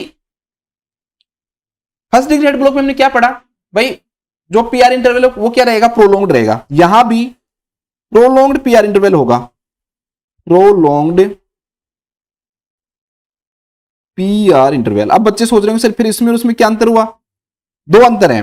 पहला अंतर तो ये है दोस्तों कि इसके अंदर पीआर इंटरवल जो है प्रोलॉन्ग तो रहेगा लेकिन प्रोग्रेसिव होगा। प्रोग्रेसिव अब मत पूछना भाई क्या होता है, मैंने अभी आपको समझाया है कि रेगुलर क्यू में अगर पीआर इंटरवल बढ़ा हुआ है तो सेम रूप से बढ़ा हुआ रहेगा। 0.24 सेकंड दे रखा है तो आगे भी 0.24, आगे भी 0.24, आगे भी 0.24। लेकिन यहां पर क्या रहेगा, प्रोग्रेसिव रूप से बढ़ेगा, 0.24, 0.28, 0। इसके साथ में दोस्तों एक चीज और आती है, इसके अंदर क्या होगा, जैसे बढ़ता रहेगा, लेकिन ऐसे थोड़ी कि बढ़ता ही रहेगा। एक टाइम ऐसा आएगा कि एक बीट क्या हो जाएगी, गायब हो जाएगी, क्यूआरएस कॉम्प्लेक्स नहीं मिलेगा, तो उसको बोलते हैं non conducted beat, non conducted beat. और दोनों के अंदर ये नॉन कंडक्टेड बीट देखने को मिलती है। सेकंड डिग्री हेड ब्लॉक के अंदर ये फीचर जरूर ध्यान रख लेना कि दोनों में ही नॉन कंडक्टेड जो बीट है दोस्तों वो देखने को मिलती है। या हो सकता है कि क्यूआरएस कॉम्प्लेक्स ड्रॉप लिखा हुआ जाए, ऐसे नहीं लिखा आएगा तो क्या आएगा, ड्रॉप क्यूआरएस कॉम्प्लेक्स, ऐसे भी। तो दो फीचर हो गए मोबिस जो फर्स्ट है उसके अंदर, ठीक है, सेकंड डिग्री हेड ब्लॉक के फर्स्ट टाइप मोबिस फर्स्ट के अंदर दो फीचर हो गए। पहला प्रोग्रेसिव प्रोलॉन्ग्ड पीआर इंटरवल और एक नॉन कंडक्टेड बीट। चलो एग्जांपल देखते हैं, इधर आ जाओ। देखो यहां पर पीआर जो इंटरवल है ना 0.24 सेकंड है, यहां पर 0.28 सेकंड है, यहां पर 0.32 सेकंड है। फिर आगे जाके क्या हुआ दोस्तों कि पी वेव तो आ गई लेकिन क्यूआरएस कॉम्प्लेक्स यहां पे नहीं आया, तो इसके कारण से हम क्या बोलेंगे, एक बीट जो है वो क्या हो गई, ड्रॉप हो गई है, ठीक है। तो बीट क्या होगी, ड्रॉप हो गई। फिर वापस से ऐसे नहीं कि बढ़ता ही रहेगा, ड्रॉप बीट के बाद में वापस से स्टार्ट हो जाएगा। जैसे यहां पर 0.24 सेकंड से स्टार्ट हुआ था ना पीआर इंटरवल, तो वापस से यहां पर भी क्या होगा, 0.24 सेकंड, फिर 0.28 सेकंड, फिर 0.32 सेकंड, ठीक है। उसके बाद में फिर ड्रॉप बीट आएगी, फिर वापस से 0.24 सेकंड, 0.28 सेकंड, 0.32 सेकंड, फिर ड्रॉप बीट आएगी, ठीक है। तो इस प्रकार से क्या हो रहा है, एक तो प्रोग्रेसिव रूप से हो रहा है ये, ठीक है। कैसे हो रहा है, प्रोग्रेसिव पीआर इंटरवल जो है बढ़ता जा रहा है और बढ़ते बढ़ते बढ़ते बढ़ते फिर एक बीट को क्या कर रहा है, क्यूआरएस कॉम्प्लेक्स को क्या कर रहा है दोस्तों, ये गायब कर रहा है। तो इसे हम किस नाम से जानते हैं, मोबिस्ट फर्स्ट के नाम से इसे जानते हैं। मोबिस्ट फर्स्ट और मोबिस्ट सेकंड में कुछ ज्यादा डिफरेंस नहीं है। देखो मोबिस्ट सेकंड में क्या होगा या हे में क्या होगा,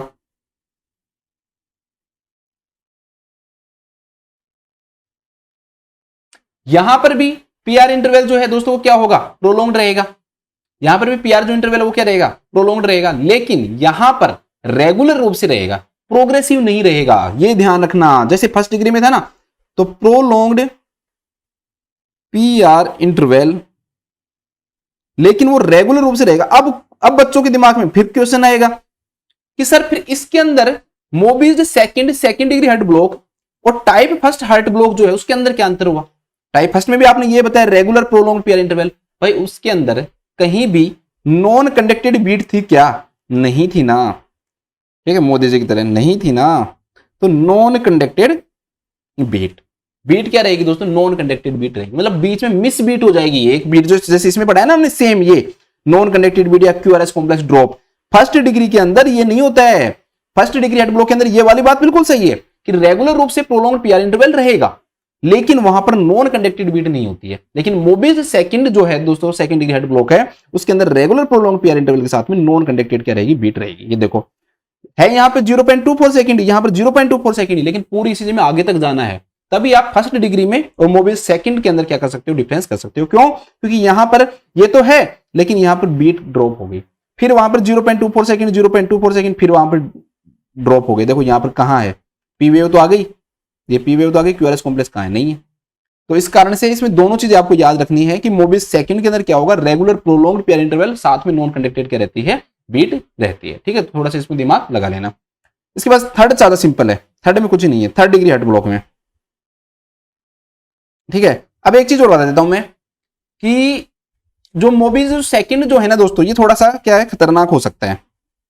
वैसे तो मोबिस सेकंड मान लो या सेकंड डिग्री जो हार्ट ब्लॉक है, दोनों के अंदर ही, दोनों में प्रॉब्लम होती है। फर्स्ट डिग्री जो है वो फिर भी बिल्कुल सही है, उसके अंदर यूजुअली ट्रीटमेंट की जरूरत नहीं पड़ती है बस, लेकिन एट्रियल फिब्रिलेशन का रिस्क रहता है जब हम क्या देते हैं, ट्रीटमेंट देते हैं। लेकिन दोस्तों मोबिस जो फर्स्ट रहता है उसके अंदर ट्रीटमेंट की जरूरत नहीं पड़ती है, लेकिन पेशेंट के अंदर कई बार क्या हो जाता है कि ब्रेडिकार्डिया और हाइपोटेंशन क्या हो जाता है, डेवलप हो जाता है, ठीक है। मोबिस फर्स्ट में बता रहा हूँ, सॉरी यार, एक मिनट को, मोबिस फर्स्ट, हाँ इसके आगे लिख देता हूँ मैं, मोबिस फर्स्ट के आगे लिख देता हूँ। यूजुअली ट्रीटमेंट की रिक्वायरमेंट नहीं होती है, लेकिन पेशेंट के अंदर अगर ब्रेडिकार्डिया और हाइपोटेंशन हो गया तब जरूरत पड़ेगी। ब्रेडिकार्डिया एंड हाइपोटेंशन डेवलप हो जाता है मोबिस्ट फर्स्ट में। मोबिस्ट फर्स्ट के अंदर ब्रेडिकार्डिया और हाइपोटेंशन का डेवलपमेंट हो गया दोस्तों, तब उस पेशेंट को पेस मेकर की जरूरत पड़ सकती है। पेस मेकर में भी नीडेड, पेस मेकर में भी नीडेड। तो उस कंडीशन के अंदर पेस मेकर की क्या पड़ सकती है दोस्तों, जरूरत पड़ सकती है। तो थोड़ा सा ये ध्यान रख लेना। अब आपको सर और ज्यादा सिम्टम्स में आते नहीं है। अब है मोबिस्ट सेकंड। मोबिस्ट सेकंड के अंदर मेनली वही सिम्टम आते हैं जो कि किसके अंदर आते हैं दोस्तों, थर्ड डिग्री हार्ट ब्लॉक। कैसे आएंगे सिम्टम्स, क्या क्या रहेंगे, थोड़ा सा इसको याद करना। सिम्टम्स, ये सिम्टम्स बहुत इंपॉर्टेंट है, ठीक है। सबसे पहले क्या होगा दोस्तों, याद करने के लिए मैं सीक्वेंस वैसे नहीं बता रहा हूं, बस याद करने के लिए सीक्वेंस बता रहा हूं कि भाई कोई भी पर्सन को क्या हुआ दोस्तों, दर्द हुआ, चेस्ट पेन हुआ, दर्द होगा तो क्या होगा, दर्द होते होते वो कहेगा मैं थक गया, इतना दर्द हो रहा है कि मैं थक गया। तो दूसरा सिम्टम याद हो जाएगा उसको, फटीग हो गई। फटीग होने के बाद उसको क्या है, चक्कर आएंगे और गिर जाएगा, क्योंकि जो भी आदमी थक गया, कमजोर हो गया, उसको नेक्स्ट सिंकोप होगा। तो नेक्स्ट क्या होगा दोस्तों, सिंकोप। और जब सिंकोप हो गया फिर लास्ट में उसकी क्या हो सकती है दोस्तों, डेथ हो सकती है। तो इस प्रकार से चारों सिम्टम्स याद रखने हैं आपको। पहला क्या हुआ, पेन हुआ, दर्द होते होते वो थक गया, फटीग होगा, फटीग होने के बाद उसको क्या आने लग गए, चक्कर आने लग गए, गिरा और उसकी डेथ हो गई। तो ये चार जो सिम्टम्स है दोस्तों, ये याद रखने हैं आपको। किस प्रकार से याद रखोगे, मैंने उस तरीके से बता दिया। इसलिए सेकंड के अंदर है ना दोस्तों, पेशेंट के अंदर पेस मेकर की क्या होती है, जरूरत होती है। आगे मैं आपको पेस मेकर पढ़ाऊंगा, अगली क्लास आएगी उसमें। तो यहां पर पेस मेकर क्या पड़ती है दोस्तों, पेशेंट को क्या पड़ती है, जरूरत पड़ती है। अब हम आते हैं किसके अंदर, थर्ड डिग्री हार्ट ब्लॉक के अंदर आते हैं। Third degree heart block symptoms वही आएंगे, ये चारों सिम्टम्स जो हैं दोस्तों, ये थर्ड डिग्री हार्ट ब्लॉक के अंदर भी आते हैं, ध्यान रखना। तो मोबिस सेकंड के अंदर और थर्ड डिग्री जो हार्ट ब्लॉक है दोस्तों, इसके अंदर ये चारों सिम्टम्स आते हैं। याद करने का तरीका मैंने आपको बता दिया कि चेस्ट पेन होगा, जब किसी को भी पेन होगा तो वो थक जाएगा, थक जाएगा तो उसको चक्कर आएंगे, खड़ा नहीं रह पाएगा और उसकी डेथ हो जाएगी। तो ये सिम्टम्स यहाँ भी क्या होंगे, डेवलप होंगे। लेकिन ईसीजी के अंदर क्या चेंजेस आएंगे वो ज्यादा इंपॉर्टेंट है, क्योंकि वो क्वेश्चन पूछते हैं। अब यहाँ पर क्या होगा दोस्तों, कंप्लीट हार्ट ब्लॉक भी बोलते हैं इसे किस नाम जानते हैं हम, कंप्लीट। जब कंप्लीट ही हार्ट ब्लॉक हो गया तो इसका मतलब ये है दोस्तों कि भाई जो पी वेव है और जो क्यूआरएस कॉम्प्लेक्स है उनके अंदर बीच में कोई रिलेशन नहीं रहेगी कि भाई पी वेव के बाद ही क्यूआरएस कॉम्प्लेक्स आए, ठीक है, ऐसा नहीं रहेगा। कहीं पर पी वेव आ गई, कहीं पर क्यूआरएस कॉम्प्लेक्स आ गया। तो इस प्रकार से यहां पर थर्ड डिग्री हार्ट ब्लॉक ज्यादा सिंपल है कि एक तो यहां पर क्या होगा दोस्तों कि एवी नोड के अंदर मेनली क्या होती है, प्रॉब्लम होती है कि एवी नोड कोई कंडक्शन जनरेट करता ही नहीं है। जब एवी नोड कोई कंडक्शन जनरेट नहीं कर पाता तो उसके कारण से पी वेव और क्यूआरएस कॉम्प्लेक्स के अंदर कोई रिलेशनशिप नहीं रहती। तो no relation between P wave and QRS complex. तो पी वेव और क्यूआरएस कॉम्प्लेक्स के बीच में कोई रिलेशनशिप इसके अंदर नहीं रहती है। लेकिन फिर भी एक चीज जरूर ध्यान रखना, ऐसी ईसीजी के अंदर आपको फिर भी जैसे पी वेव नहीं मिल रही, क्यूआरएस कॉम्प्लेक्स नहीं मिल रहा, लेकिन फिर भी आपको पी वेव जो है ना वो ज्यादा मिलेंगे, किसकी तुलना में, क्यूआरएस कॉम्प्लेक्स की तुलना में। पी वेव मतलब कहीं पर पी वेव नहीं मिलेगी, कहीं पर क्यूआरएस कॉम्प्लेक्स नहीं मिलेगा, लेकिन पी वेव जो है दोस्तों फिर भी आपको क्यूआरएस कॉम्प्लेक्स की तुलना में क्या मिलेगा दोस्तों, आपको ज्यादा मिलेगा, ठीक है। ये थोड़ा सा ध्यान रखना। एक बार ईसीजी देख लेते हैं। ये देखो ईसीजी के अंदर यहाँ पर देखो पी वेव है, क्यूआरएस कॉम्प्लेक्स का कोई वो नहीं है, ठीक है। तो इस प्रकार से आपको देखने को मिलेगी पी वेव है, क्यूआरएस कॉम्प्लेक्स नहीं है, यहाँ पर पी वेव है। तो इस प्रकार से क्या होगा, कहीं पर पी वेव रहेगी, कहीं पर क्यूआरएस कॉम्प्लेक्स नहीं रहेगा। तो उन दोनों के बीच में क्या नहीं रहती, कोई भी रिलेशनशिप नहीं रहती है। ट्रीटमेंट भाई इसको जल्दी ट्रीट करना जरूरी है क्योंकि कंप्लीट है ये। तो स्टार्टिंग के अंदर हम क्या करते हैं दोस्तों, टेम्पररी पेसिंग करते हैं, ठीक है, क्योंकि परमानेंट में तो टाइम लगेगा। तो स्टार्टिंग हम किससे करेंगे, जैसे ट्रांसक्यूटेनियस पेसिंग से कर सकते हैं। तो टेम्पररी पेसिंग करेंगे और फिर टेम्पररी पेसिंग से किसकी तरफ जाएंगे दोस्तों, परमानेंट, यहां पर जरूरत पड़ेगी। फिर उसके बाद में हम परमानेंट पेसमेकर इंप्लांट करेंगे। फिर उसके बाद हम क्या लगा देंगे, परमानेंट जो पेसमेकर वो लगा देंगे। तो इस प्रकार से ये देखने को इसके अंदर मिलता है। अब हम क्वेश्चन पे आते हैं। क्वेश्चन तो बहुत सिंपल है, कुछ भी नहीं है इस क्वेश्चन में तो, कि क्या क्लिनिकल मैनिफेस्टेशन देखने को मिलता है कंप्लीट हार्ट ब्लॉक में। तो मैंने आपको क्या बताया दोस्तों, सिंकोप, सबसे पहला क्या बताया, चेस्ट पेन हुआ, चेस्ट पेन हुआ, फटीग हुई, चक्कर आए और गिर गया, चारों में से देख लो कौन सा इसमें सिंकोप है, बाकी के नहीं याद करना आपको, ठीक है। तो इसका राइट जो आंसर हो जाएगा वो क्या हो जाएगा, सिंकोप हो जाएगा। लिख लो इसको, इसमें लिख लो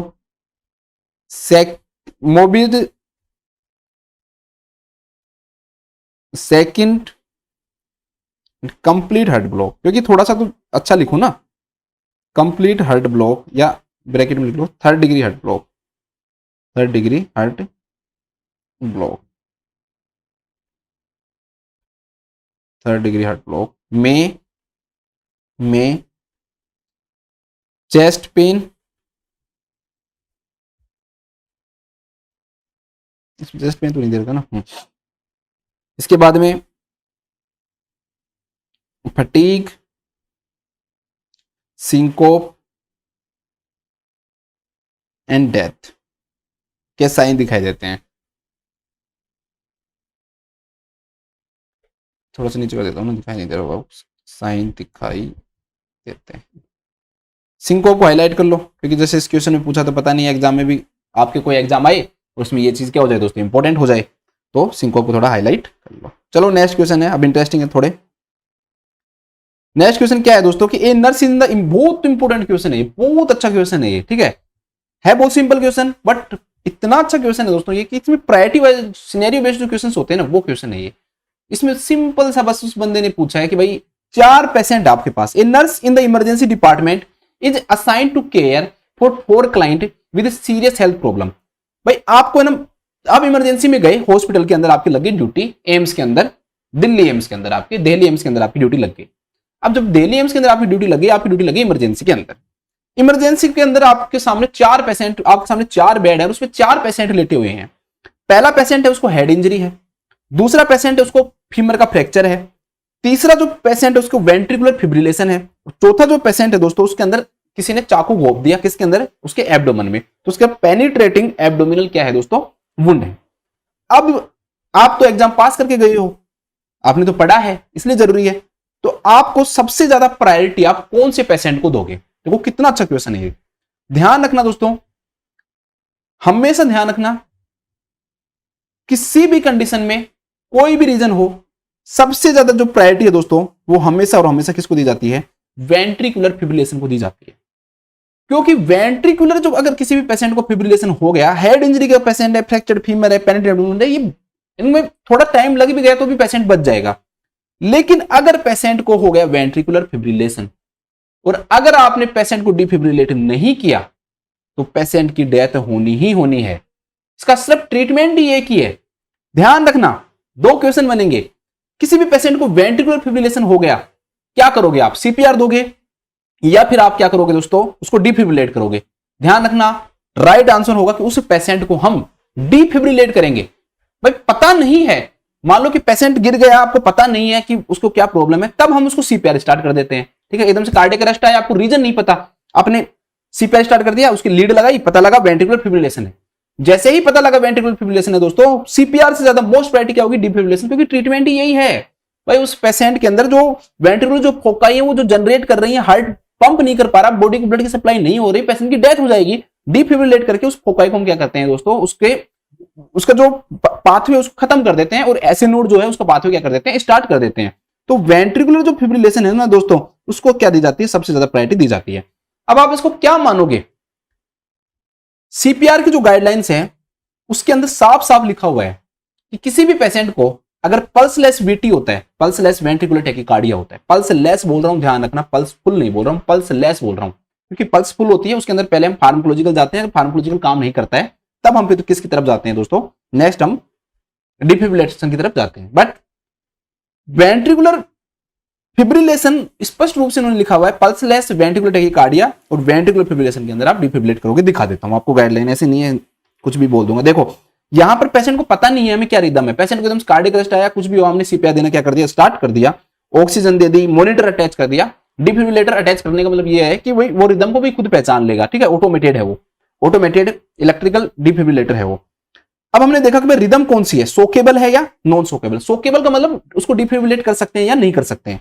हमने देखा कि उस पेशेंट को 2 कंडीशन हुई, वेंट्रिकुलर फिब्रिलेशन हुआ और स्मॉल पी वीटी लिखा हुआ है, पल्सलेस वेंट्रिकुलर टैकीकार्डिया हुआ। अगर किसी भी पेशेंट को वेंट्रिकुलर फिब्रिलेशन होता है या पल्सलेस वेंट्रिकुलर टैकीकार्डिया होता है, आपको शॉक देना पड़ेगा।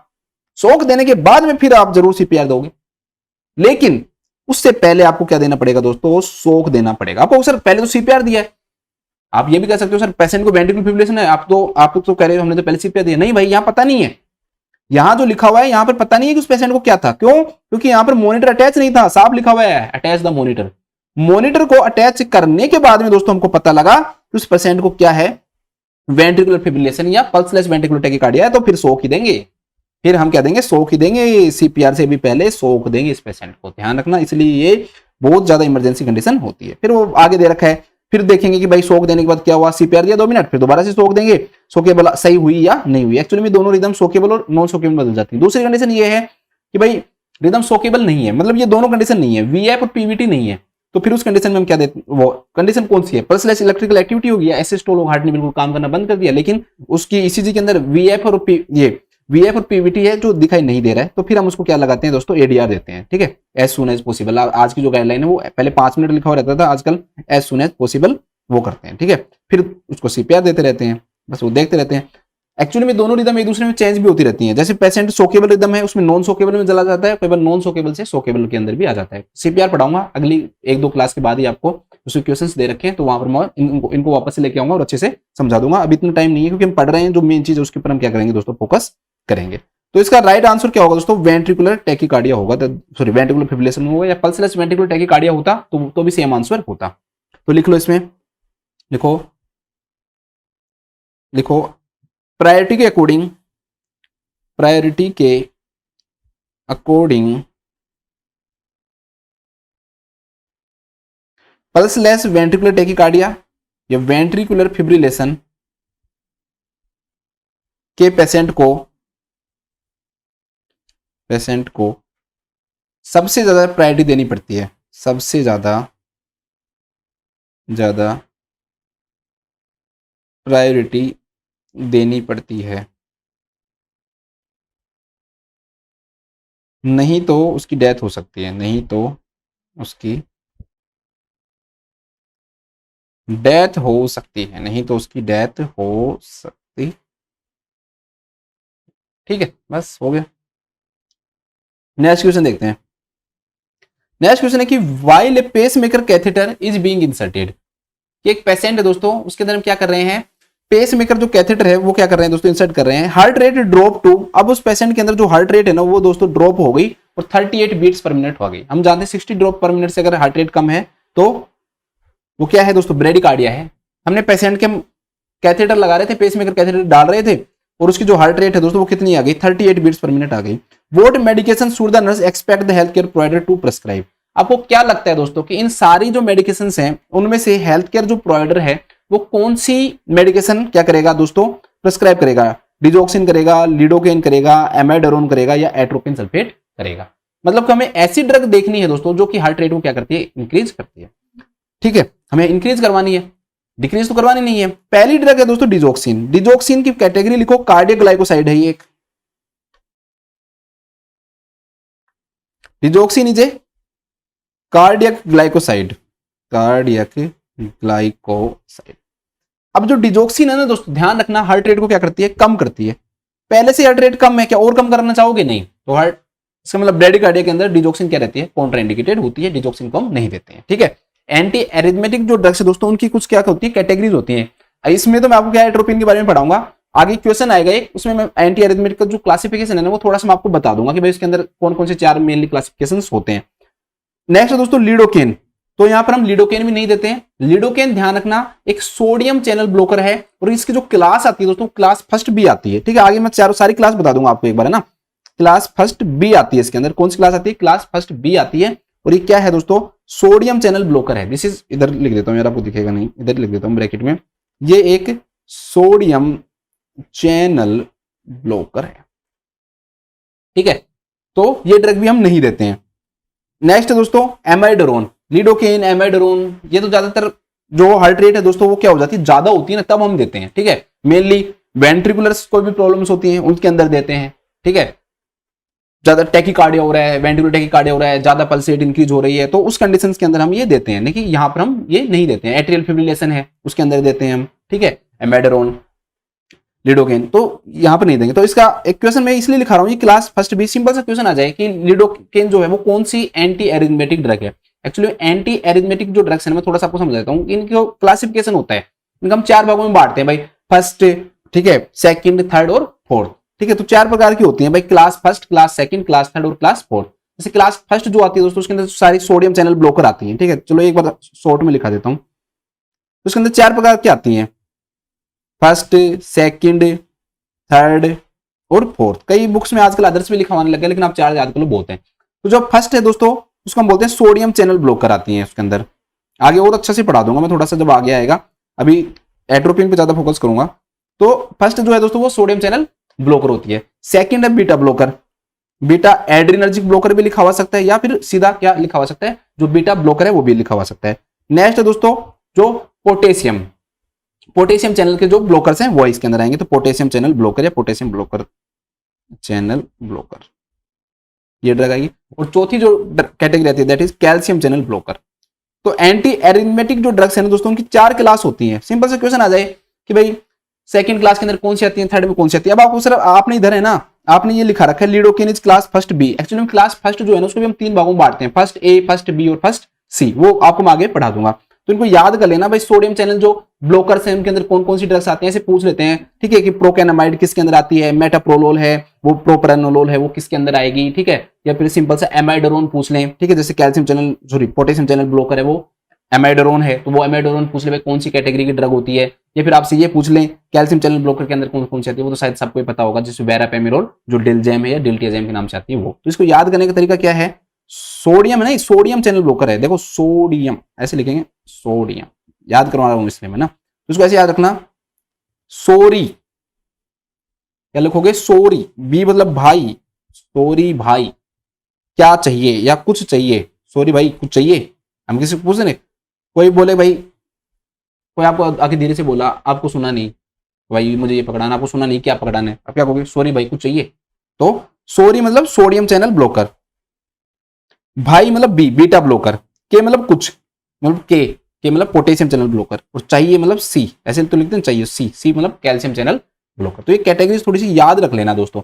ज्यादा भी इनके जो एग्जांपल्स है वो मैं आगे करा दूंगा, लेकिन फिर भी जैसे पोटेशियम चैनल जो ब्लॉकर है इसके एग्जांपल एमाइडरोन है वो याद रख लेना, ठीक है। लिडोकेन है वो सोडियम चैनल ब्लॉकर के अंदर आता है, फर्स्ट बी जो कैटेगरी है उसके अंदर आता है, ठीक है, तो वो याद रख लेना। तो इनको थोड़ा सा देख लेना, ज्यादा भी नहीं। तो एमाइडरोन यहाँ पे याद रख लो, एमाइडरोन यहाँ पे आएगा।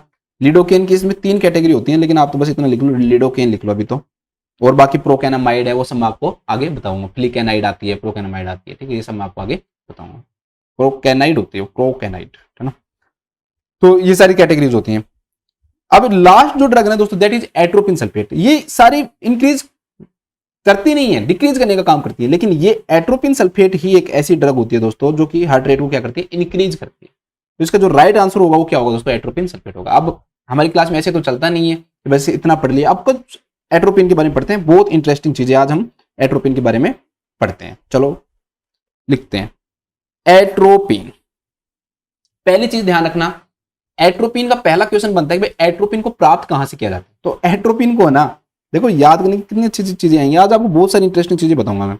एट्रोपिन को 2 पौधों से प्राप्त किया जाता है, क्या तो धतूरा लिखाएगा या बेलाडोना लिखाएगा, इन दोनों से प्राप्त किया जाता है। इसलिए दोस्तों एक चीज इंपॉर्टेंट है, एक सिंपल सा क्वेश्चन यहां पर क्या बनेगा, मैं आपसे ये पूछूं, देखो बच्चों कैसे कंफ्यूज हो जाते हैं, आपसे मैं ये पूछूं कि भाई एट्रोपिन का एंटीडोट क्या है, एट्रोपिन अगर पॉइजनिंग होगी तो आप क्या दोगे, तो सब बता देंगे वैसे 500 स्टिग्माइन देते हैं। लेकिन क्वेश्चन आ जाए कि धतूरा की पॉइजनिंग में क्या देंगे, तो भाई जब धतूरे से ही एट्रोपिन मिलता है, बेलाडोना से ही एट्रोपिन मिलता है, तो इनकी पॉइजनिंग होगी तभी भी हम क्या देंगे, 500 स्टिग्माइन ही देंगे। तो सिंपल से आपको 2 नॉलेज मिली ना, एट्रोपिन का एंटीडोट है सबको पता है, तो एट्रोपिन हो, धतूरा हो या बेलाडोना हो, क्योंकि एट्रोपिन ही बेलाडोना और धतूरा से प्राप्त किया जाता है, तो इन तीनों की अगर पॉइजनिंग होती है तो इसका जो एंटीडोट है वो सेम आएगा, 500 स्टिग्माइन एंटीडोट। पॉइजनिंग लिखा हुआ सकता है, तो ये थोड़ा सा ध्यान रख लेना। 3 क्वेश्चन बन गए, एट्रोपिन का, बेलाडोना का, और सिंपल से क्वेश्चन ये बना एट्रोपिन कहां से प्राप्त किया जाता है, पहला बेलाडोना धतूरा से, एट्रोपिन धतूरा बेलाडोना तीनों की पॉइजनिंग के अंदर एंटीडोट क्या होता है, 500 स्टिग्माइन होता है। क्यों, क्योंकि खुद एट्रोपिन धतूरा और बेलाडोना से प्राप्त होता है, तो जब एट्रोपिन का 500 स्टिग्माइन है तो इनका भी क्या होगा दोस्तों, 500 स्टिग्माइन ही होगा, इनका भी क्या होगा, फाइब्रोस्टिग्मा ही होगा। अब देखो नेक्स्ट दोस्तों क्वेश्चन आता है कि भाई जो एट्रोपिन जो है ना वो कौन सी कैटेगरी की ड्रग है। तो सिर्फ एट्रोपिन के बारे में नहीं, बाकी के कुछ ड्रग्स के बारे में हम क्या करेंगे, बात करेंगे। ध्यान रखना सिंपल सा क्वेश्चन बनेगा कि एट्रोपिन कौन सी कैटेगरी की ड्रग है। तो क्या तो लिखा हुआ है दोस्तों, एंटी कोलिनर्जिक। तो कोलिनर्जिक पैरासिम्पैथेटिक जो सिम्टम है उसको बोलते हैं, तो उसके जस्ट ऑपोजिट काम करेगा ये। तो एंटी कोलिनर्जिक ड्रग लिखा हुआ सकता है। एंटी कोलिनर्जिक नहीं दिया तो क्या लिख देगा, पैरासिम्पैथोलाइटिक ड्रग लिखा जाएगा, ठीक है। या फिर पैरासिम्पैथेटिक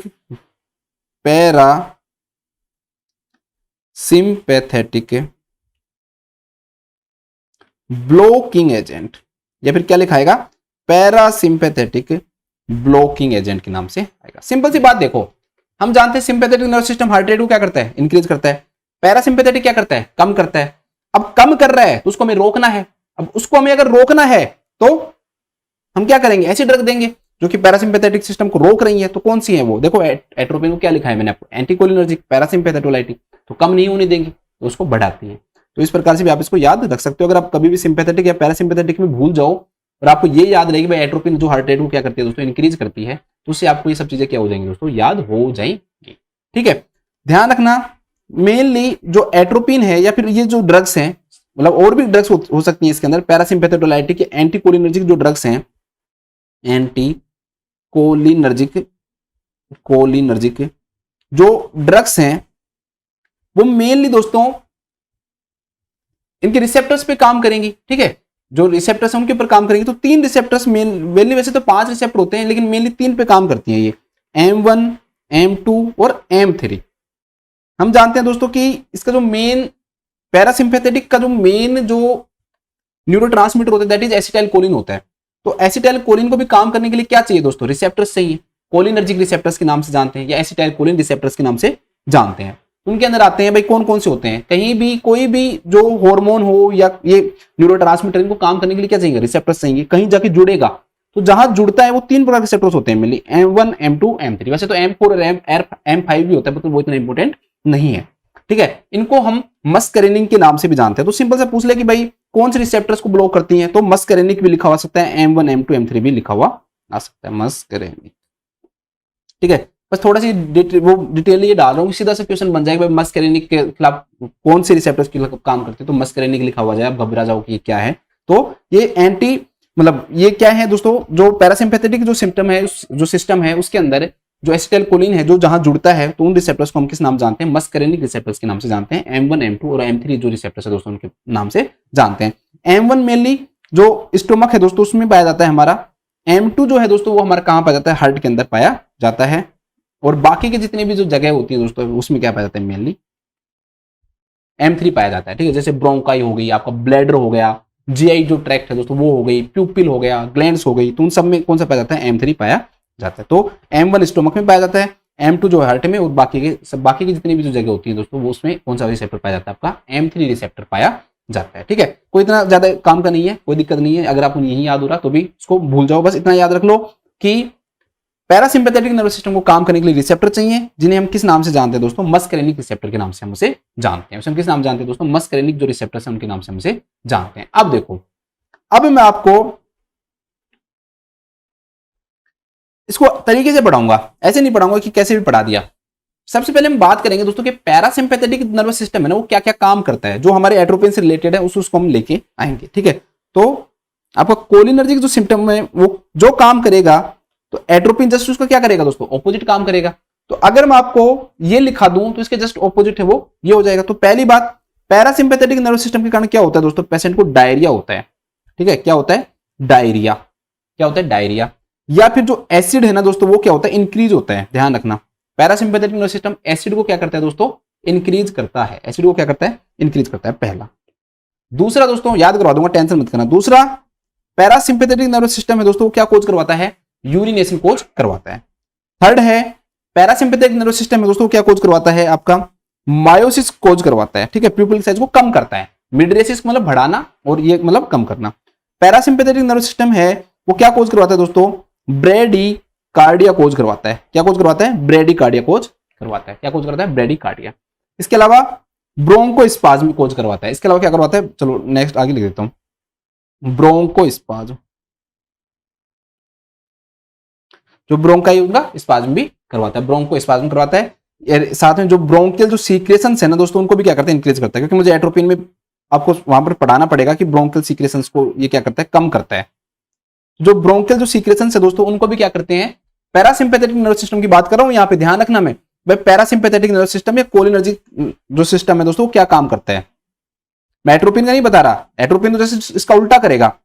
बट किसी भी चीज को याद करने के लिए ना बेसिक का होना बहुत जरूरी है। अगर आपको मैं सीधा पढ़ाऊंगा ना तो आप नहीं याद कर पाओगे। अब मैं आपको तरीके से पढ़ाऊंगा। पहले पैरासिम्पैथेटिक नर्वस सिस्टम पे आएंगे, फिर उसके बाद में मैं आपको इसके जस्ट ऑपोजिट पैरासिम्पैथेटोलाइटिक के ऊपर लाऊंगा। तो डायरिया करवा रहा है, यूरिनेशन करवा रहा है, मायोसिस करवा रहा है, ब्रेडिकार्डिया करवा रहा है, ब्रोंकोस्पाज्म या फिर ब्रोंकियल जो सीक्रेशन है वो करवा रहा है। इसके साथ में दोस्तों ये इमेसिस का भी काम करता है। क्या कुछ करवाता है दोस्तों? इमेसिस भी करवाते हैं। वॉमिटिंग करवाने का भी क्या करता है? काम करवाता है। ठीक है, नेक्स्ट लैक्रिमेशन। लैक्रिमेशन, ठीक है, लैक्रिमेशन क्या होता है ये मत पूछ लेना, आंसू, आंसू आना। ठीक है, लैक्रिमेशन करवाता है। और लास्ट में लिख लो आपका सैलाइवेशन। क्या कोज करवाता है ये? सैलाइवेशन कोज करवाता है। ठीक है, क्या कोज करवाता है? सैलाइवेशन कोज करवाता है। तो देखो क्या क्या काम करवा रहा है। D for diarrhoea, U for urination, M for miosis, B for bradycardia, B for bronchospasm, E for emesis, L for lacrimation और S फॉर सैलाइवेशन। क्या हुआ? स्पेलिंग बना लो, DUMBBELS,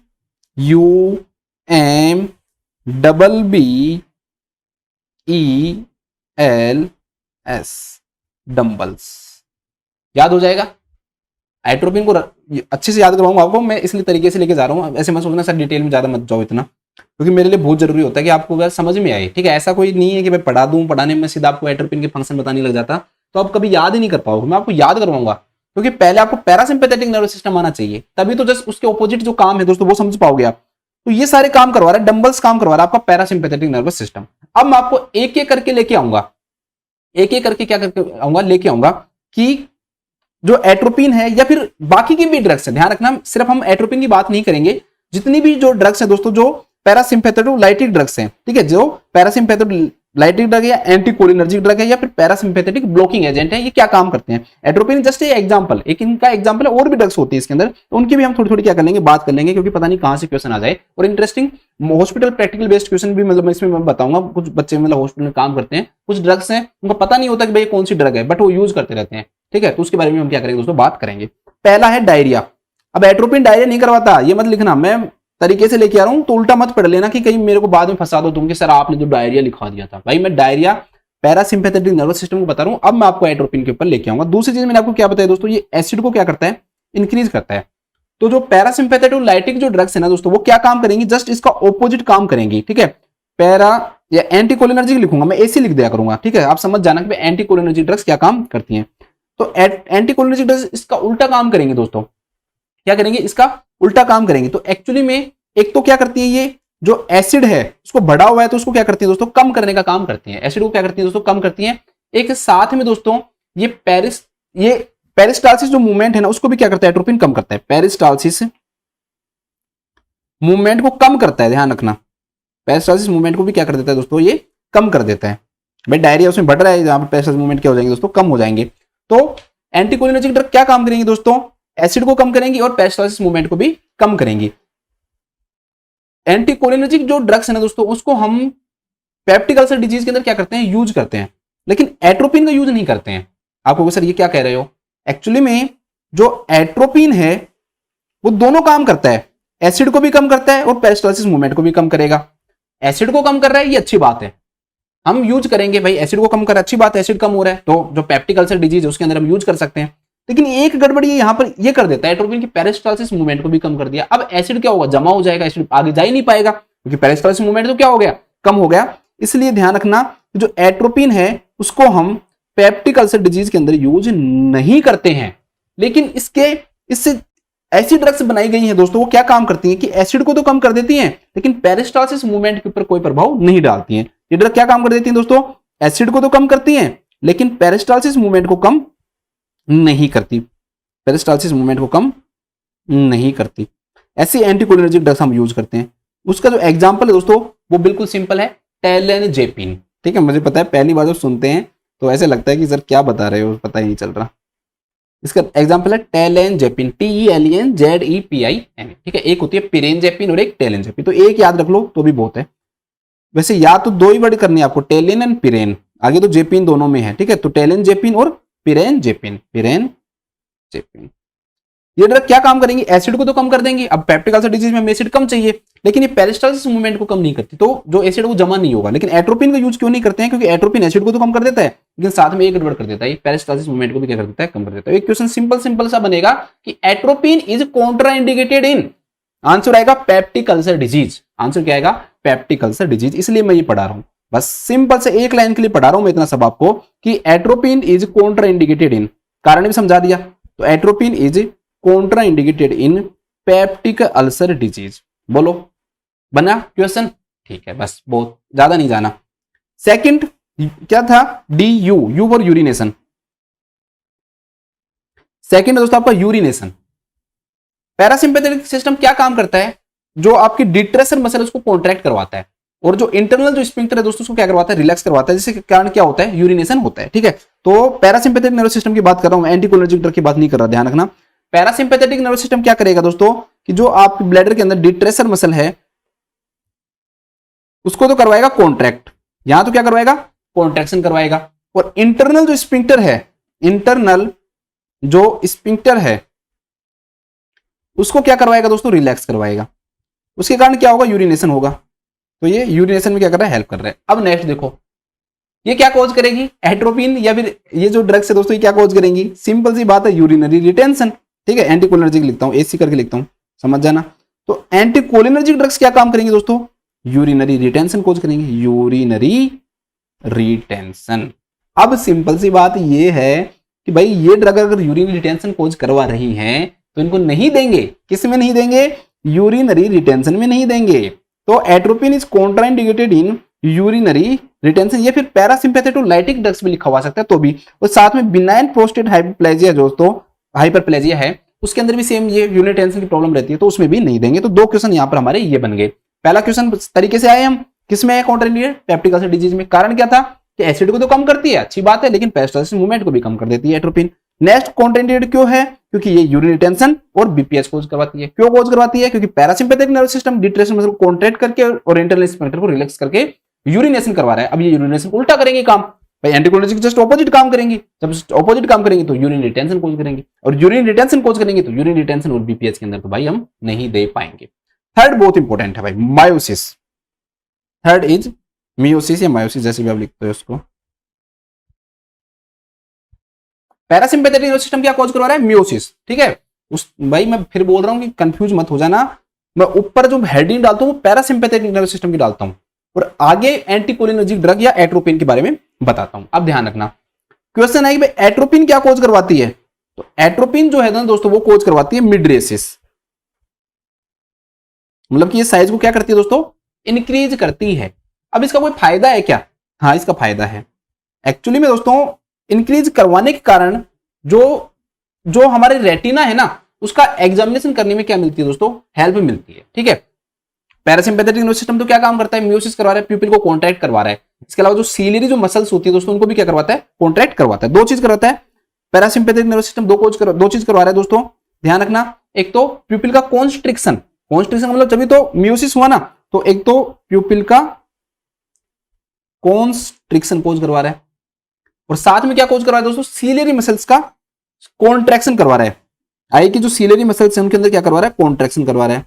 तो सीलियरी मसल, अभी ये इंपॉर्टेंट क्यों है आगे मैं समझाऊंगा आपको, इसलिए मैं ही समझा रहा हूं। देखो सीलियरी मसल का क्या करवा रहा है, कॉन्ट्रैक्शन करवा रहा है। तो दो चीज करवा रहा है, प्यूपिल का कॉन्स्ट्रिक्शन और सीलियरी मसल्स का कॉन्ट्रैक्शन। एट्रोपिन क्या कोज करवा रहा है दोस्तों, मिड्रेसिस कोज करवा रहा है, मतलब कि प्यूपिल को डायलेट करवा रहा है। अब डायलेट करवाने के कारण हम अच्छे से क्या कर पाएंगे दोस्तों, प्यूपिल डायलेट रहेगा। जब हम एग्जामिन रेटिना को हम एग्जामिन करना चाहें तो एक तो बात बताओ कि कम हो एक या साइज बड़ी हो, बड़ी वाले में ज्यादा अच्छे में देखने में मजा आएगा, कम वाले में तो आपको सर अच्छी बड़ी वाले में। तो जो प्यूपिल है दोस्तों उसमें मिड्रेसिस हो जाएगा, तो उसके बाद में हमें रेटिना को देखने में क्या मिलती है, हेल्प मिलती है। इसलिए एट्रोपिन का जो यूज है ना वो हम यूज करते हैं, या एट्रोपिन बोल दो या फिर पैरासिम्पैथेटिक ड्रग्स बोल दो, इनका यूज किस में यूज करते हैं, यूज इन फंडोस्कोपी, बस सीधा लिखो यूज इन फंडोस्कोपी। फंडोस्कोपी लिखा हुआ जाए या रेटिना एग्जामिनेशन लिखा हुआ जाए तो कंफ्यूज मत हो जाना, यूज करते हैं। लेकिन मेनली दोस्तों इसका जो यूज है वो किसके अंदर हम करते हैं, चाइल्ड के अंदर करते हैं। किसके अंदर करते हैं, चाइल्ड में करते हैं।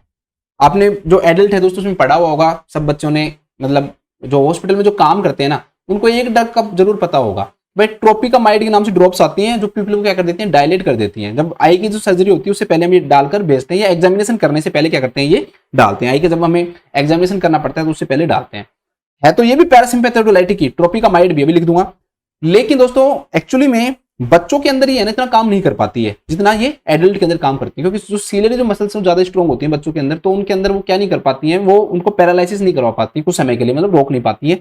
अभी मैं समझाता हूँ, देखो मुझे पता है थोड़ा सा आप कंफ्यूज हो रहे हो, तो मैं धीरे धीरे आपको एक एक करके समझाऊंगा, फिर आपको ये चीजें क्या होंगी दोस्तों समझ में आएंगी। पहली चीज मैंने आपको क्या बताया कि भाई एट्रोपिन का यूज किस में हो रहा है, रेटिना के एग्जामिनेशन में हो रहा है। क्यों, क्योंकि जब प्यूपिल जो है दोस्तों उसकी साइज ज्यादा रहेगी तो हम रेटिना को अच्छे से क्या कर सकते हैं दोस्तों, विजुअलाइज कर सकते हैं। अगर साइज कम रहेगी तो अच्छे से विजुअलाइज नहीं कर सकते, इसके कारण हम क्या करते हैं दोस्तों, एट्रोपिन का यूज करते हैं। ठीक है, इस लाइन में शायद किसी को कोई दिक्कत नहीं होनी चाहिए। तो दो काम करवाए पैरासिम्पैथेटिक लाइटिंग ने। पहला काम क्या करवाया, मिडरेसिस। एक काम और करवाता है, जब पैरासिम्पैथेटिक नर्वस सिस्टम जो है वो सीलियरी मसल्स को क्या करवा रहा है दोस्तों, कॉन्ट्रैक्शन करवा रहा है। तो एंटीकोलिनर्जिक ड्रग क्या काम करेंगी, जस्ट इसको ऑपोजिट करेंगी। ये कॉन्ट्रैक्शन करवा रहा है तो वो क्या करवाएगा दोस्तों, रिलैक्सेशन करवाएगा। तो एट्रोपिन या फिर पैरासिम्पैथेटिक लाइटिक जो ड्रग है, एट्रोपिन या एंटीकोलिनर्जिक जो ड्रग्स है दोस्तों, वो क्या काउज करवाएंगी, दूसरा काम क्या करवाएंगी, जो रिलैक्सेशन ऑफ सीलियरी मसल करवाती है। Relaxation of ciliary muscle, relaxation of ciliary muscle करवाएंगी। सिंपल सी बात है, जस्ट ऑपोजिट काम करवाएंगी, तो ये रिलैक्सेशन ऑफ सीलियरी मसल करवाएंगी। इसे हम किस नाम से जानते हैं, इसे हम साइक्लोप्लेजिया के नाम से जानते हैं। इसे हम किस नाम जानते हैं दोस्तों, साइक्लोप्लेजिया। इस वर्ड का ध्यान रखना कि सीलियरी मसल्स का पैरालिसिस भी लिखते हैं इसको, कुछ समय के लिए पैरालिसिस कर देती है मतलब, तो उसे हम साइक्लोप्लेजिया के नाम से भी जानते हैं। इसलिए जब आंखों की जो टेस्टिंग की जाती है उसमें हम क्या करते हैं, यूज करते हैं। तो दूसरा हो गया रिफ्रैक्शन टेस्टिंग। रिफ्रैक्टरी जो डिसऑर्डर होते हैं, ठीक है, उनके अंदर हम इसका क्या करते हैं दोस्तों, यूज करते हैं। हाइप्रोपिया, मायोपिया, इन सब में। तो रिफ्रैक्टरी जब डिसऑर्डर है उनकी टेस्टिंग करते हैं, रिफ्रैक्टरी टेस्टिंग है, उस रिफ्रैक्टरी टेस्टिंग के अंदर दोस्तों हम किसका यूज करते हैं, एंटीकोलिनर्जिक ड्रग्स का यूज करते हैं। ठीक है, सिंपल सी बात है, दो चीजें बताई, कंफ्यूज नहीं होना है, सिंपल सी बात है। पैरासिम्पैथेटिक नर्वस सिस्टम है, दो काम कर रहा है। पहला काम प्यूपिल को कॉन्स्ट्रिक्ट कर रहा है, दूसरा सीलियरी मसल्स को क्या करवा रहा है, कॉन्ट्रैक्ट करवा रहा है। एट्रोपिन या एंटीकोलिनर्जिक ड्रग क्या काम करेंगी, प्यूपिल को डायलेट करवाएंगी, सीलियरी मसल्स को क्या करवाएंगी दोस्तों, रिलैक्स करवाएंगी। दोनों का क्या यूज होगा, ये प्यूपिल के डायलेट होने के कारण हम रेटिना को अच्छे से देख पाएंगे, और ये सीलियरी मसल्स है दोस्तों, एक्चुअली में वो अगर कॉन्ट्रैक्ट करती रहेगी ना तो हमें सही से फोकस नहीं कर पाएगा, सही से पता नहीं चल पाएगा, तो इसके कारण हम इसको क्या करवा देते हैं दोस्तों, साइक्लोप्लेजिया करवा देते हैं, इसको रिलैक्स करवा देते हैं। तो ये रिलैक्सेशन का काम करेगी, तो साइक्लोप्लेजिया। तो एक तो रेटिना की टेस्टिंग में, मतलब फंडोस्कोपी में, रेटिना की टेस्टिंग या फंडोस्कोपी में इनका यूज होगा, और एक किसमें यूज होगा दोस्तों, आपका साइक्लोप्लेजिया, या फिर हम कहें जो रिफ्रैक्टरी डिसऑर्डर है दोस्तों, रिफ्रैक्टरी जो टेस्टिंग है उसके अंदर इसका क्या करेंगे, हम यूज करेंगे। ये समझ में आ गया, यहां तक कोई दिक्कत नहीं होनी चाहिए, मैं ये बिल्कुल मैंने आपको अच्छे से समझा दिया। ठीक है, साइक्लोप्लेजिया के कारण जो पेशेंट है दोस्तों उसके अंदर ब्लड विजन आ सकता है, तो इसलिए एट्रोपिन के जब हम साइड इफेक्ट पढ़ेंगे ना तो उसमें एक लिखा हुआ ब्लड विजन। क्या लिखा हुआ, ब्लड विजन लिखा हुआ आएगा। तो एट्रोपिन ब्लड विजन भी करवाता है, क्योंकि जो साइक्लोप्लेजिया हो गया उसके कारण जो विजन है दोस्तों क्या हो जाता है, ब्लड हो जाता है, तो ये साइक्लोप्लेजिया के कारण ब्लड विजन भी कोज करवाता है। अब देखो दो क्वेश्चन है, सिंपल सी बात। क्वेश्चन आ जाए दोस्तों कि भाई drug of choice for cycloplegia in adult. इन दो क्वेश्चन बन गए, यहां लिख देता हूं, एडल्ट और दूसरा क्या है, चाइल्ड। एडल्ट के अंदर एट्रोपिन आंसर नहीं आएगा, ध्यान रखना, आंसर आएगा ट्रोपिकामाइड। जो हॉस्पिटल में काम करते हैं सबको पता होगा ट्रोपिकामाइड के बारे में, सब जानते होंगे। और चाइल्ड के अंदर आएगा दोस्तों एट्रोपिन ऑइंटमेंट, एट्रोपिन ऑइंटमेंट। मतलब अगर आपको या साइक्लोप्लेजिया भी लिखा हो सकता है या फिर रिफ्रैक्टरी टेस्टिंग भी लिखा हो सकता है, रिफ्रैक्टरी टेस्टिंग। उसके अंदर हम क्या यूज करते हैं, एडल्ट के अंदर हम ट्रोपिकामाइड यूज करते हैं, और बच्चों के अंदर क्या यूज करते हैं दोस्तों, एट्रोपिन ऑइंटमेंट यूज करते हैं। अब इसका कारण क्या है वो समझना जरूरी है। देखो समझो इसको, एक्चुअली में दोस्तों जो एट्रोपिन है ना इसका हाफ टाइम बहुत ज्यादा होता है, मतलब बहुत लंबे समय तक काम करती है ये। अब लंबे समय तक काम करने के कारण एडल्ट है दोस्तों, उसको ब्लड विजन होगा तो उसमें क्या होगी, प्रॉब्लम होगी, पहली बात। दूसरी बात दोस्तों, जो बच्चे की जो सीलरी मसल्स जो होती है ना, वो ट्रोपिकामाइड के प्रति ना इतना ज्यादा रेस्पॉन्स नहीं दिखाती है जितना कि एट्रोपिन दिखाता है। इसलिए हम ट्रोपिकामाइड देंगे ना तो उससे भी क्या नहीं मिलता है दोस्तों, फायदा नहीं मिलता है। इसलिए बच्चों के अंदर हमें क्या देनी पड़ती है दोस्तों, एट्रोपिन देना ही पड़ता है। हम देना नहीं चाहते हैं एट्रोपिन, बट क्योंकि आंखों की टेस्टिंग के लिए एट्रोपिन देना थोड़ा सा प्रॉब्लम, क्योंकि और भी तो उसके साइड इफेक्ट्स होते हैं दोस्तों, और भी तो चीजें करवा देता है वो। इसलिए हम इसको ऑइंटमेंट फॉर्म में देते हैं कि इसका कम से कम क्या हो दोस्तों, एब्जॉर्प्शन हो। लेकिन एडल्ट के अंदर क्या देते हैं, हम ट्रोपिकामाइड देते हैं, इसका हाफ टाइम है वो कम होता है, तो कुछ समय तक पर्सन को ब्लड विजन रहेगा, फिर सही दिखाई देने लग जाता है। लेकिन बच्चों के अंदर ट्रोपिकामाइड काम नहीं करता है, तो हम क्या देते हैं दोस्तों, एक एट्रोपिन जो ऑइंटमेंट है दोस्तों वो देते हैं। तो ये दोनों क्वेश्चन थोड़े से ध्यान रख लेना, इनको क्या मैं कहना चाह रहा हूं। एक क्वेश्चन और बनता है एट्रोपिन का, बहुत अच्छा क्वेश्चन बनता है। एट्रोपिन जो है ना दोस्तों, ध्यान रखना, जो ग्लूकोमा जो है जिसके अंदर जो ऑब्स्ट्रक्शन डेवलप हो जाता है, तो एट्रोपिन जो है दोस्तों ग्लूकोमा के अंदर जो ऑब्स्ट्रक्शन उसको क्या कर देता है, इंक्रीज कर देता है। इसलिए atropine is Contra indicated in glaucoma. और मेनली अगर ऑप्शन में ओपन और क्लोज दोनों लिखा है तो क्लोज एंगल ग्लूकोमा लिख के आना। तो atropine is Contra indicated in glaucoma, और ग्लूकोमा में मेनली दोनों ही लिखा है ऑप्शन में, और आपको एक चूज करना हो तो आप क्लोज एंगल ग्लूकोमा चूज कर लेना। कारण क्या है भाई, सीधी सी बात है, ऑब्स्ट्रक्शन और बढ़ेगा तो ग्लूकोमा और बढ़ेगा, तो ऑब्स्ट्रक्शन को क्या करता है, ये इंक्रीज कर देता है। तो एक कॉन्ट्रा इंडिकेशन इसका और आ गया। नेक्स्ट दोस्तों, एट्रोपिन दो चीजें और कोज करवाता है आंखों के अंदर। एक तो हमने बात करी ली, ब्लड विजन, और एक एट्रोपिन क्या कोज करवाता है दोस्तों, आपका फोटोफोबिया कोज करवाता है, ये भी ध्यान रखना, फोटो। तो ये दोनों चीजें क्या करवाता है दोस्तों, आपका एट्रोपिन कोज करवाता है। बस बहुत है इतना। अब हमारे नेक्स्ट मूव पे आते हैं, जो कि हमारा क्वेश्चन भी है। नेक्स्ट दोस्तों आपका ब्रेडिकार्डिया, ब्रेडिकार्डिया, नेक्स्ट क्या आपका ब्रेडिकार्डिया, ठीक है। अब देखो ब्रेडिकार्डिया में क्या होता है, ब्रेडिकार्डिया पैरासिम्पैथेटिक नर्वस सिस्टम क्या कोज करवाता है, ब्रेडिकार्डिया, मतलब कि हार्ट रेट को कम करता है। साथ में दो चीजें ध्यान रखना, एक चीज और ध्यान रखना, कॉन्ट्रैक्टिलिटी को भी क्या करता है, कम करता है। Parasympathetic nervous system heart rate को भी कम करता है और कॉन्ट्रैक्टिलिटी को भी क्या करता है दोस्तों, कम करता है। इसलिए ही हम एट्रोपिन का यूज दो चीजों के अंदर हम करेंगे। एट्रोपिन का यूज हम दो चीजों में करेंगे। पहला काम कि एट्रोपिन जो है वो हार्ट रेट को क्या करेगा, इंक्रीज करेगा। तो हार्ट रेट का कम होना क्या कहलाता है, ब्रेडिकार्डिया। तो साइनस ब्रेडिकार्डिया के अंदर हम इसका क्या करेंगे दोस्तों, यूज करेंगे। साइनस ब्रेडिकार्डिया मैंने आपको पढ़ाया हुआ है, एसीजी में आप जाके देख सकते हो। सेकंड क्या होगा दोस्तों, एट्रोपिन ने हार्ट रेट को तो इंक्रीज कर दिया, साइनस ब्रेडिकार्डिया में इसको यूज कर लिया हमने। सेकंड मैंने एक लाइन और लिख रखी है भाई, कॉन्ट्रैक्टिलिटी को क्या करता है दोस्तों, ये कम कर रहा है। या एक कंडक्शन और लिखो यार, कंडक्शन, मैंने कॉन्ट्रैक्टिलिटी लिख दिया, कंडक्शन में लिखो, कंडक्शन लिखो, sorry conduction. Parasympathetic nervous system है दोस्तों, कंडक्शन को क्या करता है, कम करता है। तो एट्रोपिन क्या काम करेगा दोस्तों, कंडक्शन को इंक्रीज करेगा। कंडक्शन जो है वही कंडक्शन सिस्टम है, नोड से AB node bundle of histogram fibre. तो ये क्या काम करेगा दोस्तों, कंडक्शन को इंक्रीज करेगा। अब कंडक्शन जो है उसको क्या कर रहा है, इंक्रीज कर रहा है। तो कौन सी डिसऑर्डर के अंदर हम यूज कर सकते हैं एट्रोपिन का, सिंपल सी बात है दोस्तों, एट्रियोवेंट्रिकुलर ब्लॉक, हार्ट ब्लॉक। तो एट्रियोवेंट्रिकुलर जो ब्लॉक है उसके अंदर या साइनस ब्रेडिकार्डिया के अंदर हम क्या कर सकते हैं दोस्तों, एट्रोपिन का क्या करते हैं दोस्तों, यूज करते हैं। अब एट्रोपिन जो है वो क्या काम कर रहा है दोस्तों, हार्ट रेट को इंक्रीज कर रहा है। तो मैं आपको ये कहूं कि क्या हम टैकीकार्डिया में एट्रोपिन दे सकते हैं, क्या नहीं दे सकते भाई, क्यों, क्योंकि पहले से इंक्रीज कर रहा है और ज्यादा इंक्रीज। तो नेक्स्ट कॉन्ट्राइंडिकेशन हमारा आ गया टैकीकार्डिया। तो एट्रोपिन को हम किस में नहीं दे सकते, टैकीकार्डिया में नहीं दे सकते। साथ में इसके साथ एक और याद रख लेना कि पाल्पिटेशन, ज्यादातर पाल्पिटेशन जब होता है तो पेशेंट को टैकीकार्डिया रहता है, खुद की पल्स फीन होने लग जाती है कि भाई धड़क रहा है हार्ट, है ना। तो टैकीकार्डिया और पाल्पिटेशन के अंदर हम नहीं देते। नेक्स्ट क्वेश्चन सिंपल सा बनता है दोस्तों कि ये कौन से रिसेप्टर के ऊपर काम करता है, तो ये M2 रिसेप्टर के ऊपर काम करता है। M1 स्टोमक, M2 हार्ट, नीचे से ऊपर की तरफ जाओ, M1 स्टोमक, ऊपर हार्ट, तो M2 रिसेप्टर के ऊपर काम करता है।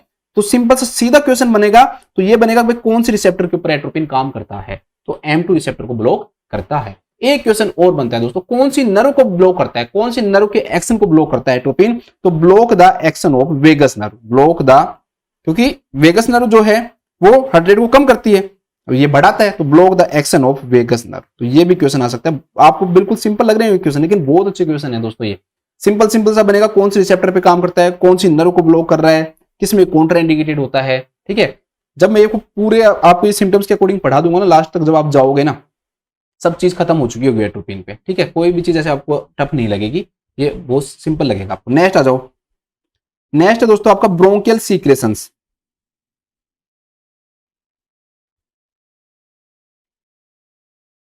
पहले ब्रोंकियल सीक्रेशंस करवा देता हूं ना, बहुत ज्यादा इंपॉर्टेंट है आपका। देखो, ब्रोंकियल जो सीक्रेशंस है दोस्तों, वो क्या करता है, ये इंक्रीज करता है। ठीक है, ब्रोंकियल सीक्रेशन को क्या करता है, पैरासिम्पैथेटिक नर्वस सिस्टम इंक्रीज करता है।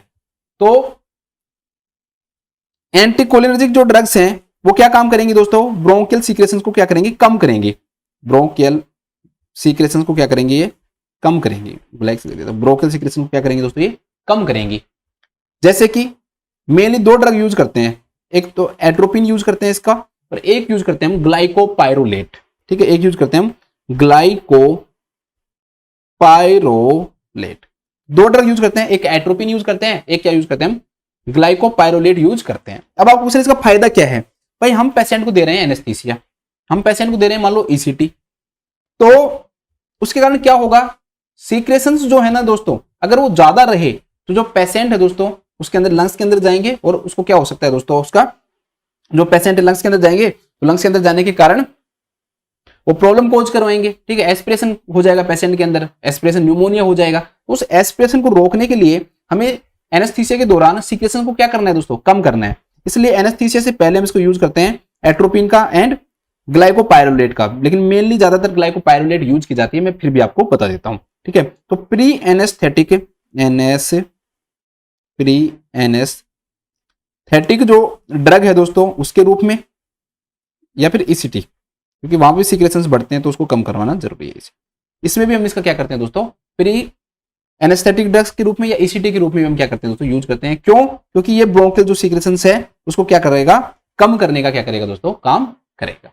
ठीक है, क्या करने का काम करेगा, कम करने का काम करता है। तो थोड़ा सा ये याद रख लेना। एक मैंने इसमें शायद ब्रोंकोस्पाज्म और बताया था, तो वो भी लिख लो, ब्रोंकोस्पाज्म।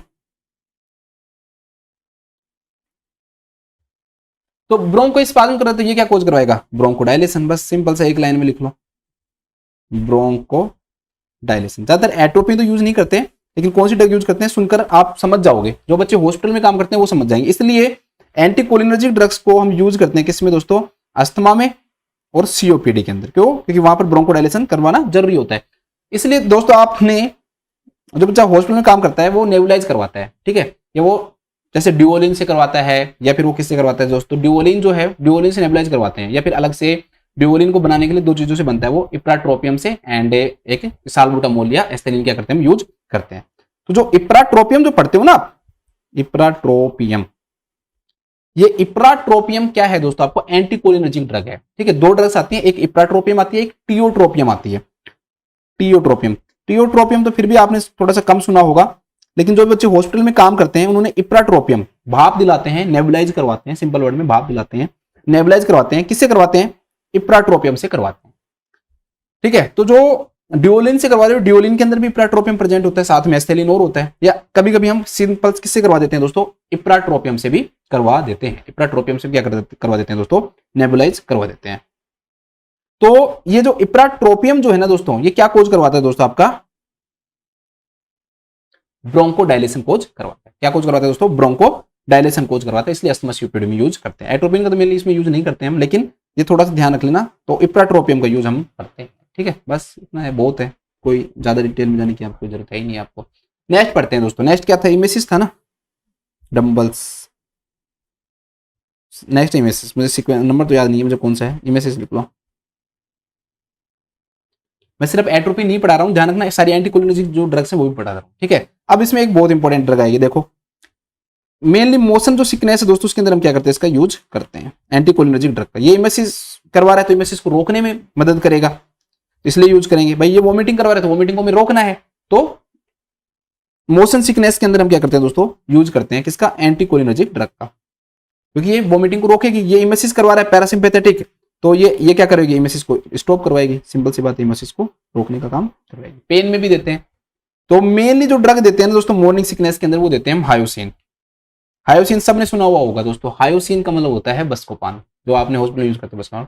अब मुझे पता है आप हॉस्पिटल में काम करते हो, आप सब करो सर, पेन एब्डोमेन में ज्यादा यूज करते हैं, बट इसका मोशन सिकनेस में भी क्या होता है यूज करता है, कि वो इमेसिस करवा रहा है, ये इसका जस्ट ऑपोजिट करवा रहा है। एट्रोपिन का यूज नहीं करते हैं, लेकिन मैं सारी एंटीकोलिनर्जिक ड्रग पढ़ा रहा हूँ, तो वो क्या है दोस्तों आपका हायोसिन का हम क्या करते हैं यूज करते हैं।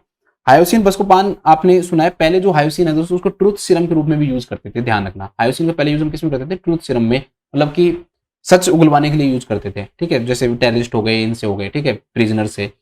लेकिन इसकी जो डोज है, ज्यादा डोज है, वो दिक्कत कोज कर रही थी, हाई डोज में देते थे, तो फिर इसको बंद कर दिया गया, ठीक है, आजकल यूज नहीं करते हैं उसमें ट्रूथ सीरम के रूप में। तो हायोसिन को यूज किया जाता है मोशन सिकनेस में, जो वॉमिटिंग हो रही है उसको रोकने के लिए। तो ये इमेसिस को रोकेगी, क्यों, क्योंकि पैरासिम्पैथेटिक नर्वस सिस्टम क्या करवा रहा है दोस्तों, इमेसिस करवा रहा है, तो ये जस्ट उसको रोकने का क्या करेगी, काम करेगी। नेक्स्ट आपका लैक्रिमेशन, बस सिंपल सा, इसमें तो कुछ भी नहीं लिखना, कोई काम का है भी नहीं ये, भाई सिंपल सी बात है, ये लैक्रिमेशन कोज करवा रहा है, तो एंटीकोलिनर्जिक ड्रग क्या करवाएंगे दोस्तों, कम कर देंगे लैक्रिमेशन को, बस कुछ ज्यादा नहीं। नेक्स्ट सैलाइवेशन, सैलाइवेशन इंपॉर्टेंट है। क्यों इंपॉर्टेंट है दोस्तों सैलाइवेशन, सैलाइवेशन इसलिए इंपॉर्टेंट है क्योंकि एट्रोपिन का साइड इफेक्ट पढ़ते हो तो उसमें पढ़ते हो कि एंटीकोलिनर्जिक ड्रग एट्रोपिन क्या कोज करवाती है, ड्राई माउथ कोज करवाती है। सिंपल सी बात है, जब सैलाइवेशन नहीं होगा तो उसके कारण क्या होगा दोस्तों, आपका ड्राई माउथ होगा, ठीक है। तो ये सारे सिम्टम हो गए। एक बार मैं वापस लेके आता हूं, तो आपको सारी चीजें ना वापस अपने आप दिमाग में क्लियर हो जाएंगी। अब देखो, पहली चीज डायरिया और एसिड, यहां से आ जाओ, जस्ट ऑपोजिट आप ऐसे बना सकते हो, एक इधर ये लिख के इसका जस्ट ऑपोजिट लिख लो आप, ठीक है। मैं थोड़ा थोड़ा लिखता हूँ, समझाता हूँ, सुनो। एट्रोपिन इंपॉर्टेंट है, मैं इसलिए इतना टाइम दे रहा हूँ, लेकिन मैं कोई पागल नहीं हूँ मैं जो इतना टाइम दे रहा हूँ। बच्चे सोच रहे होंगे सर क्या इतना खींच रहे हो इसको। एट्रोपिन बहुत इंपॉर्टेंट है, बहुत सारे क्वेश्चंस बनते हैं ना, इसलिए मैं थोड़ा सा इस पर टाइम दे रहा हूँ। देखो, ये डायरिया कोज करवा रहा है, एसिड को क्या कर रहा है, इंक्रीज कर रहा है। लेकिन दोस्तों हम क्या करते हैं, इसका पेप्टिक अल्सर डिजीज के अंदर यूज नहीं करते हैं। क्यों, क्योंकि एट्रोपिन जो है दोस्तों वो क्या करता है, पेरिस्टालसिस मूवमेंट को क्या कर देता है, कम कर देता है, इसके कारण यूज नहीं करते हैं। इसकी जगह दूसरे ड्रग्स यूज करते हैं, जैसे कि टेलन जेपिन क्या करते हैं, हम यूज करते हैं। सेकंड दोस्तों यूरिनेशन, कि ये क्या करवा रहा है दोस्तों, यूरिनेशन करवा रहा है, इसलिए एट्रोपिन है वो कॉन्ट्राइंडिकेटेड रखते हैं हम किसके अंदर दोस्तों, रिटेंशन ऑफ यूरिन के अंदर एंड बीपीएच के अंदर, बिनाइन प्रोस्टेट हाइपरप्लेजिया में। ये मायोसिस करवाता है एट्रोपिन, या फिर इससे एंटीकोलिनर्जिक जो ड्रग्स है दोस्तों वो क्या कोज करवाती है, मिडरेसिस कोज करवाती है। इसलिए इसका यूज दो चीजों में करेंगे हम, एक किसके अंदर करेंगे दोस्तों, आपका जो फंडोस्कोपी है उसमें, एक रिफ्रैक्टरी जो टेस्टिंग उसमें करवाते हैं, साथ में कॉन्ट्राइंडिकेटेड होते हैं किसमें, ग्लूकोमा में, कॉन्ट्राइंडिकेटेड ग्लूकोमा। एडल्ट के अंदर ट्रोपिकामाइड यूज करते हैं, और बच्चों के अंदर हम क्या यूज करते हैं दोस्तों, बच्चों के अंदर हम यूज करते हैं आपका ऑइंटमेंट यूज करते हैं एट्रोपिन का। नेक्स्ट है दोस्तों ब्रेडिकार्डिया, तो ये मैंने आपको अच्छे से समझा दिया कि M2 ब्लॉकर के ऊपर काम करता है, वेगस नर्व को ब्लॉक करता है, हार्ट रेट को इंक्रीज करता है, कंडक्शन इंक्रीज करता है। तो दो चीजों में यूज करेंगे, ब्रेडिकार्डिया में भी यूज करेंगे, और एबी जो ब्लॉक है उसके अंदर भी हम एट्रोपिन क्या करते हैं, यूज करते हैं। नेक्स्ट है दोस्तों ब्रोंकोस्पाज्म में, तो ब्रोंको डायलेशन करवाएगा। ब्रोंको डायलेशन जब करवाएगा तो इसमें आपको याद रखना सीओपीडी अस्थमा में यूज करेंगे। कौन से यूज करते हैं, इप्राट्रोपियम यूज करते हैं। नेक्स्ट दोस्तों ब्रोंकियल सीक्रेशन को डिक्रीज करता है, सॉरी इंक्रीज करता है ये, तो वो ब्रोंकियल सीक्रेशन क्या करेगा, डिक्रीज करेगा, तो इसका यूज करते हैं पेरी एनेस्थेटिक ड्रग्स के रूप में, या फिर किसके रूप में, ईसीटी में, ठीक है, glycopyrrolate. And next this one is atropine. इसके बाद है दोस्तों इमेसिस, तो मॉर्निंग सिकनेस के रूप में यूज करते हैं, किसको यूज करते हैं, हायोसिन को यूज करते हैं। ये लैक्रिमेशन करवाता है, ये कम करवाता है। ये सैलाइवेशन कोज करवाता है, तो ये क्या कोज करवाता है दोस्तों, ड्राई माउथ। हो गया ना क्लियर, बस इतना ज्यादा कोई डिटेल है नहीं, एकदम। आप चार्ट बनाओ आप लोग बच्चों, और बनाकर मुझे भेजो टेलीग्राम पे, है ना, मैं देखूंगा उसको। चार्ट बना के मुझे टेलीग्राम पे भेजो, एकदम इधर की साइड होनी चाहिए पैरासिम्पैथेटिक नर्वस सिस्टम, इधर एट्रोपिन या उससे रिलेटेड जो ड्रग्स हैं उनके फंक्शन होने चाहिए जस्ट ऑपोजिट। एक चीज और लिख लो यार, क्या पता क्वेश्चन आ जाए, ठीक है। जो एट्रोपिन जो है ना दोस्तों, वो बच्चों के अंदर मेनली टेम्परेचर को क्या कर देता है, इंक्रीज कर देता है। तो एट्रोपिन जो है वो मेनली टेम्परेचर इंक्रीज करता है, वो भी बच्चों में ज्यादा इंक्रीज करता है। इसे हम किस नाम जानते हैं दोस्तों, एट्रोपिन फीवर के नाम से जानते हैं। किसके नाम जानते हैं, एट्रोपिन फीवर। इसलिए मेनली बच्चों के अंदर जो है ना वो एट्रोपिन का हम यूज नहीं करते हैं। देखो कार्डियक अरेस्ट आ गया और कोई कंडीशन आ गई जहां पर यूज करने की जो जरूरत है, ब्रेडिकार्डियक एसिस्टोल आ गया, तो वहां पर तो यूज करना ही पड़ेगा। लेकिन जैसे जनरल कंडीशंस हैं तो वहां पर हम बच्चों के अंदर यूज मेनली नहीं करते हैं। अब आप मत कहना कि साइक्लोप्लेजिया में यूज करते हैं, आपने भी बताया भाई वहां पर कोई ऑप्शन ही नहीं है, हम ट्रोपिकामाइड दे नहीं सकते, देना पड़ता है हमें एट्रोपिन, इसलिए ऑइंटमेंट में देते हैं कि बॉडी के अंदर वो ज्यादा नहीं जाए। तो एट्रोपिन का ये भी ध्यान रखना कि एट्रोपिन क्या कोज करवाता है, एट्रोपिन फीवर। वापस से आ जाओ, सबसे पहला क्वेश्चन बनेगा कि भाई एट्रोपिन इज यूजेज इन या नॉट यूजेज इन, तो यूजेज लिख लो, एक साथ लिखवा देता हूं। पहला मैंने आपको अभी बताया भाई ब्रेडिकार्डिया में यूज करते हैं, और एट्रियोवेंट्रिकुलर जो ब्लॉक है उसमें यूज करते हैं। दोनों ये लिखाई नहीं लिखाई, मैंने आपको लिखाए हैं। इसके अलावा ड्रग ऑफ चॉइस मैंने लिखाया for cycloplegia in children, cycloplegia ये एट्रोपिन के लिखा रहा हूं, ध्यान रखना। अब मैं सारे एट्रोपिन के लिखा रहा हूं यहाँ पे ना। साइक्लोप्लेजिया इन चिल्ड्रन, इसमें भी यूज करते हैं। इसके अलावा दोस्तों भाई हार्ट रेट के कम होने के कारण हार्ट ने क्या कर दिया, काम करना बंद कर दिया, तो इसको हम बोलेंगे ब्रेडी एसिस्टोलिक कार्डियक अरेस्ट। तो ऐसे भी लिखा हुआ सकता है, सीधा ब्रेडी कार्डिया ने लिख के वो इस लैंग्वेज का भी क्या कर सकता है दोस्तों, यूज कर सकता है। इस लैंग्वेज का क्या कर सकता है, यूज कर सकता है। ध्यान रखना। इसके अलावा इसे हम, ये इंपॉर्टेंट क्वेश्चन बनेंगे, ऑर्गेनोफॉस्फेट जो पॉइजनिंग है ना दोस्तों, उसमें भी हम इसको क्या करते हैं, यूज करते हैं। ऑर्गेनोफॉस्फेट की पॉइजनिंग में भी हम इसका यूज करते हैं, एक कार्बामेट की पॉइजनिंग में, एक अर्ली मशरूम की पॉइजनिंग में। तीनों याद रख लेना, कार्बामेट पॉइजनिंग या early mushroom poisoning, early mushroom poisoning, इन तीनों के अंदर भी हम क्या करते हैं दोस्तों, तीनों पॉइजनिंग है, ध्यान रखना, पॉइजनिंग है ना, ये भी पॉइजनिंग है। इन तीनों पॉइजनिंग के अंदर भी हम एट्रोपिन का क्या करते हैं, यूज करते हैं। तो ध्यान रखना, सिंपल सा बन गया, bradycardia, atrioventricular block, drug of choice for cycloplegia in children या refractory testing in children, brady asystolic cardiac arrest.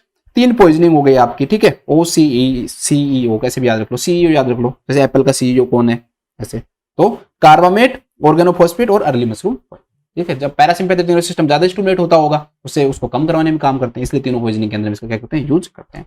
Next है दोस्तों कॉन्ट्राइंडिकेशन ऑफ एट्रोपिन। अब मैं एट्रोपिन लिखा रहा हूं, अब एंटीकोलिनर्जिक नहीं लिखा रहा, ध्यान रखना, सिंपल है ना, क्योंकि एट्रोपिन से ज्यादा क्वेश्चन बनते हैं ना। कॉन्ट्राइंडिकेशन की बात करें तो मैंने आपको कई सारे बता दिए, सारे आपको याद हो गया होगा। देखो ग्लूकोमा, मेनली एक्यूट जो ग्लूकोमा होता है, क्लोज एंगल ग्लूकोमा है, उसके अंदर हम इसका यूज नहीं करते हैं। नेक्स्ट दोस्तों, पेरिस्टाल्सिस मूवमेंट को कम कर रहा है, तो कम कर रहा है तो पायलोरिक जो ऑब्स्ट्रक्शन है उसमें भी यूज नहीं करेंगे। या फिर पेप्टिक अल्सर जो डिजीज है दोस्तों, पेप्टिक अल्सर डिजीज है उसमें भी यूज नहीं करेंगे।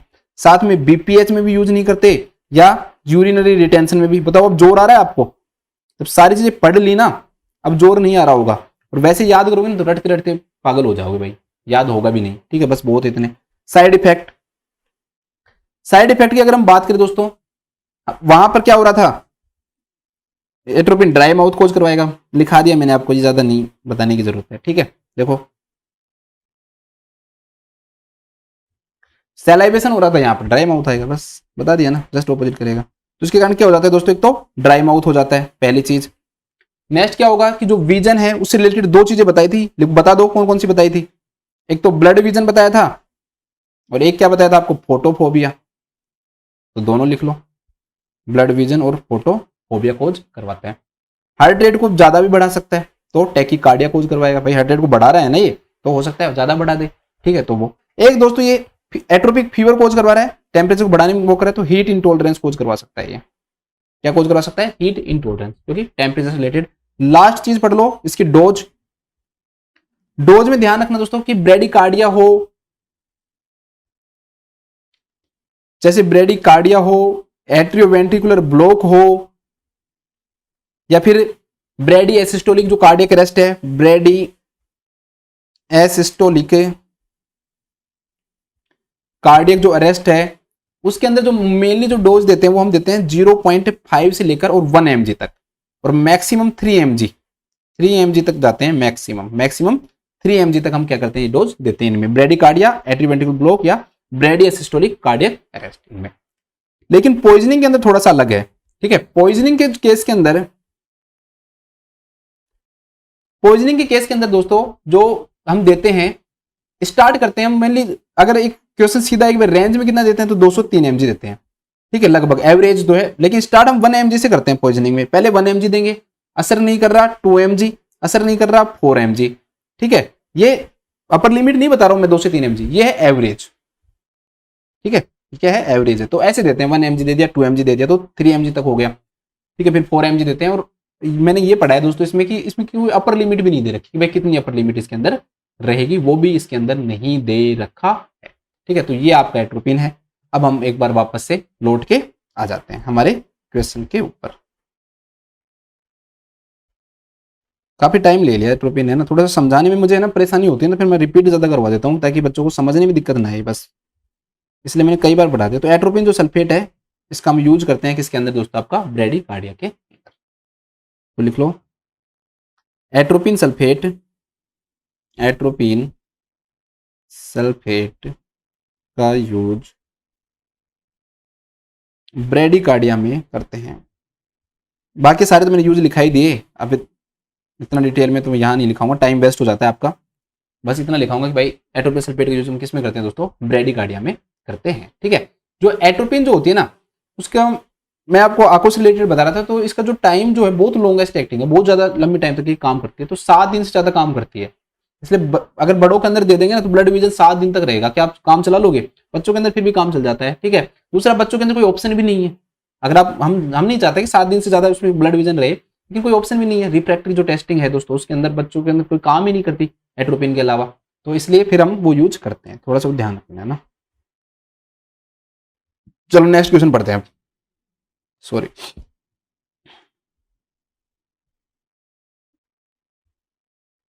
लास्ट क्वेश्चन है आज की क्लास का, बस फिर क्लास खत्म कर देंगे आज की को। एक client with bundle branch block, मैंने बहुत अच्छे से आपको पढ़ाया हुआ है ना, is on A cardiac monitor, what ECG changes should the nurse identify on clients cardiac monitor. बस आपको सिंपल सा ये बताना है कि भाई बंडल ब्रांच ब्लॉक अगर किसी भी पेशेंट को है ना, तो उसके ईसीजी के अंदर क्या क्या चेंजेस आएंगे। सिंपल सी बात तो क्या है, बंडल ब्रांच ब्लॉक का मतलब क्या होता है भाई, जो कंडक्शन है वो ऐसे नोड से एवी नोड में जाता है, एवी नोड से वो दो बंडल ऑफ हिज होते हैं, राइट और लेफ्ट, और फिर वहां से वेंट्रिकल्स के पास जाता है। ठीक है, या पुरकंजे फाइबर के थ्रू वेंट्रिकल में पहुंचता है। बंडल ब्रांच ब्लॉक का मतलब क्या है, चाहे राइट बंडल का ब्रांच का ब्लॉक हो जाए या लेफ्ट बंडल का ब्रांच का क्या हो जाए दोस्तों, ब्लॉक हो जाए, तो बंडल ऑफ हिज का क्या हो जाए, ब्लॉक हो जाए, चाहे राइट वाला चाहे लेफ्ट वाला, तो इसे हम किस नाम से जानते हैं, बंडल ब्रांच ब्लॉक के नाम से जानते हैं। ठीक है, सिंपल सी बात हो गई बंडल ब्रांच ब्लॉक। बस उसके अंदर याद क्या रखना है इसी चेंजेज में, तो ज्यादा इतना डिटेल में मत जाओ, इसी चेंजेज में मैंने आपको पढ़ाया हुआ है, याद करो। मैंने आपको बताया था कि आप मैरो से भी याद कर सकते हो या MRW के नाम से बताया था, मैंने मिस्टर डब्ल्यू याद करने के लिए बताया था।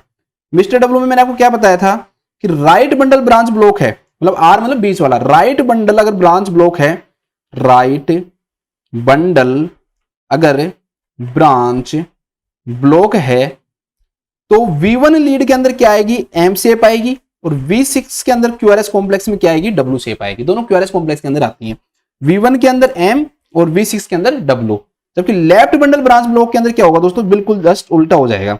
लेफ्ट बंडल ब्रांच ब्लॉक होगा, लेफ्ट बंडल ब्रांच ब्लॉक होगा, उसके अंदर M1 में क्या है, सॉरी V1 में क्या आएगी, W आएगी, और V6 के अंदर क्या आती है आपकी, M आती है। ठीक है, कुछ बच्चे जो पहली बार देख रहे हैं थोड़ी सी दिक्कत आएगी, देखो वहां पर पढ़ाना मुझे आसान था, बहुत टाइम लिया था मैंने इसी से पढ़ाने में, तो आप पिछली क्लासेस जाके वहां पे देख सकते हो, मैंने पूरा आपको डिटेल में ये पढ़ाया हुआ है। ठीक है, जैसे देखो एम वेव आ रही है यहाँ पर, ये देख लो QRS कॉम्प्लेक्स के अंदर कैसी वेव आ रही है, ये एम वेव आ रही है, देखो ये एम वेव, एम बन रहा है ना, तो एम वेव बनती है। ये डब्ल्यू वेव है, थोड़ा बहुत दिखाई देता है, ये तो फिर भी थोड़ा सा कम बनता है ऐसे डब्ल्यू तो। ठीक है, डब्ल्यू वेव तो बिल्कुल कम है, लेकिन एम वेव पे ज्यादा फोकस करो, वहां पर मैंने आपको यही बताया था।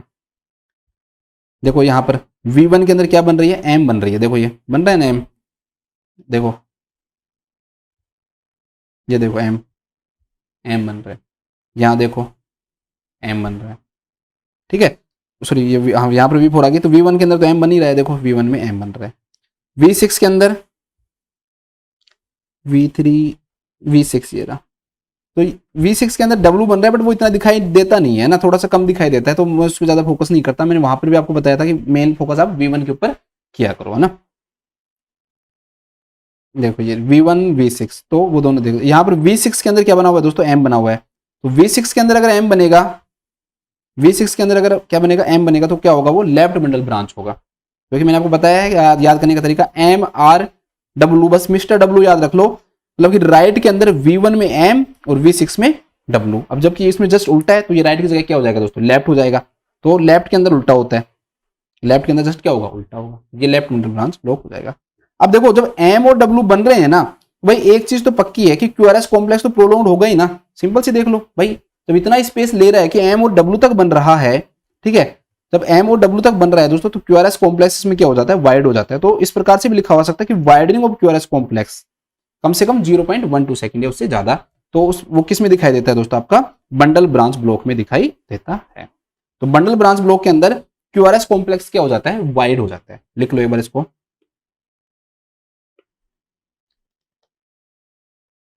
बंडल ब्रांच ब्लॉक में वाइड QRS कॉम्प्लेक्स दिखाई देता है, वाइड QRS कॉम्प्लेक्स दिखाई देता है। साथ में ये भी लिख लेना, राइट बंडल ब्रांच ब्लॉक के अंदर MRW लिख लो, मिस्टर डब्लू।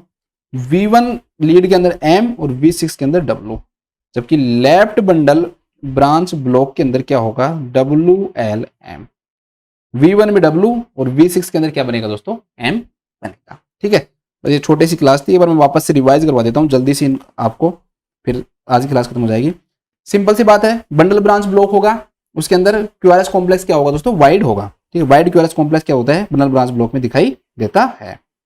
नेक्स्ट एट्रोपिन वाला था, तो एट्रोपिन जो है दोस्तों वो ब्रेडिकार्डिया के अंदर हम क्या करते हैं, यूज करते हैं। नेक्स्ट क्वेश्चन था एट्रोपिन का, ब्रेडिकार्डिया में यूज करते हैं। नेक्स्ट क्वेश्चन क्या था कि सबसे ज्यादा प्रायोरिटी कौन सी क्लाइंट को दी जाएगी भाई, तो वेंट्रिकुलर फिब्रिलेशन का जो क्लाइंट है उसको सबसे ज्यादा क्या दी जाएगी दोस्तों, आपको प्रायोरिटी दी जाती है। फिर इसके बाद में ये था आपका कि भाई कंप्लीट जो हार्ट ब्लॉक है उसके अंदर क्या क्या क्लिनिकल मैनिफेस्टेशन आते हैं, तो उसके अंदर क्या दिखाई देता है, आपका सिंकोप दिखाई देता है, सिंकोप दिखाई देता है। और आज का हमारा पहला जो क्वेश्चन था दोस्तों वो ये था कि कार्डियोजेनिक शॉक में होता क्या है, तो कार्डियोजेनिक शॉक के अंदर क्या होता है दोस्तों, सर्कुलेटरी जो पंप है दोस्तों उसका क्या हो जाता है, फेलियर हो जाता है। ठीक है, तो ये छोटी सी क्लास थी, मैं आशा करता हूं कि आपको अच्छी लगी होगी, आपके लिए काम आएगी, बहुत इंपॉर्टेंट होगी। और इसी के साथ हम मिलते हैं आपसे अगली क्लास में, जब तक सभी अपना ध्यान रखें, स्वस्थ रहें, खुश रहें। Thank you so much.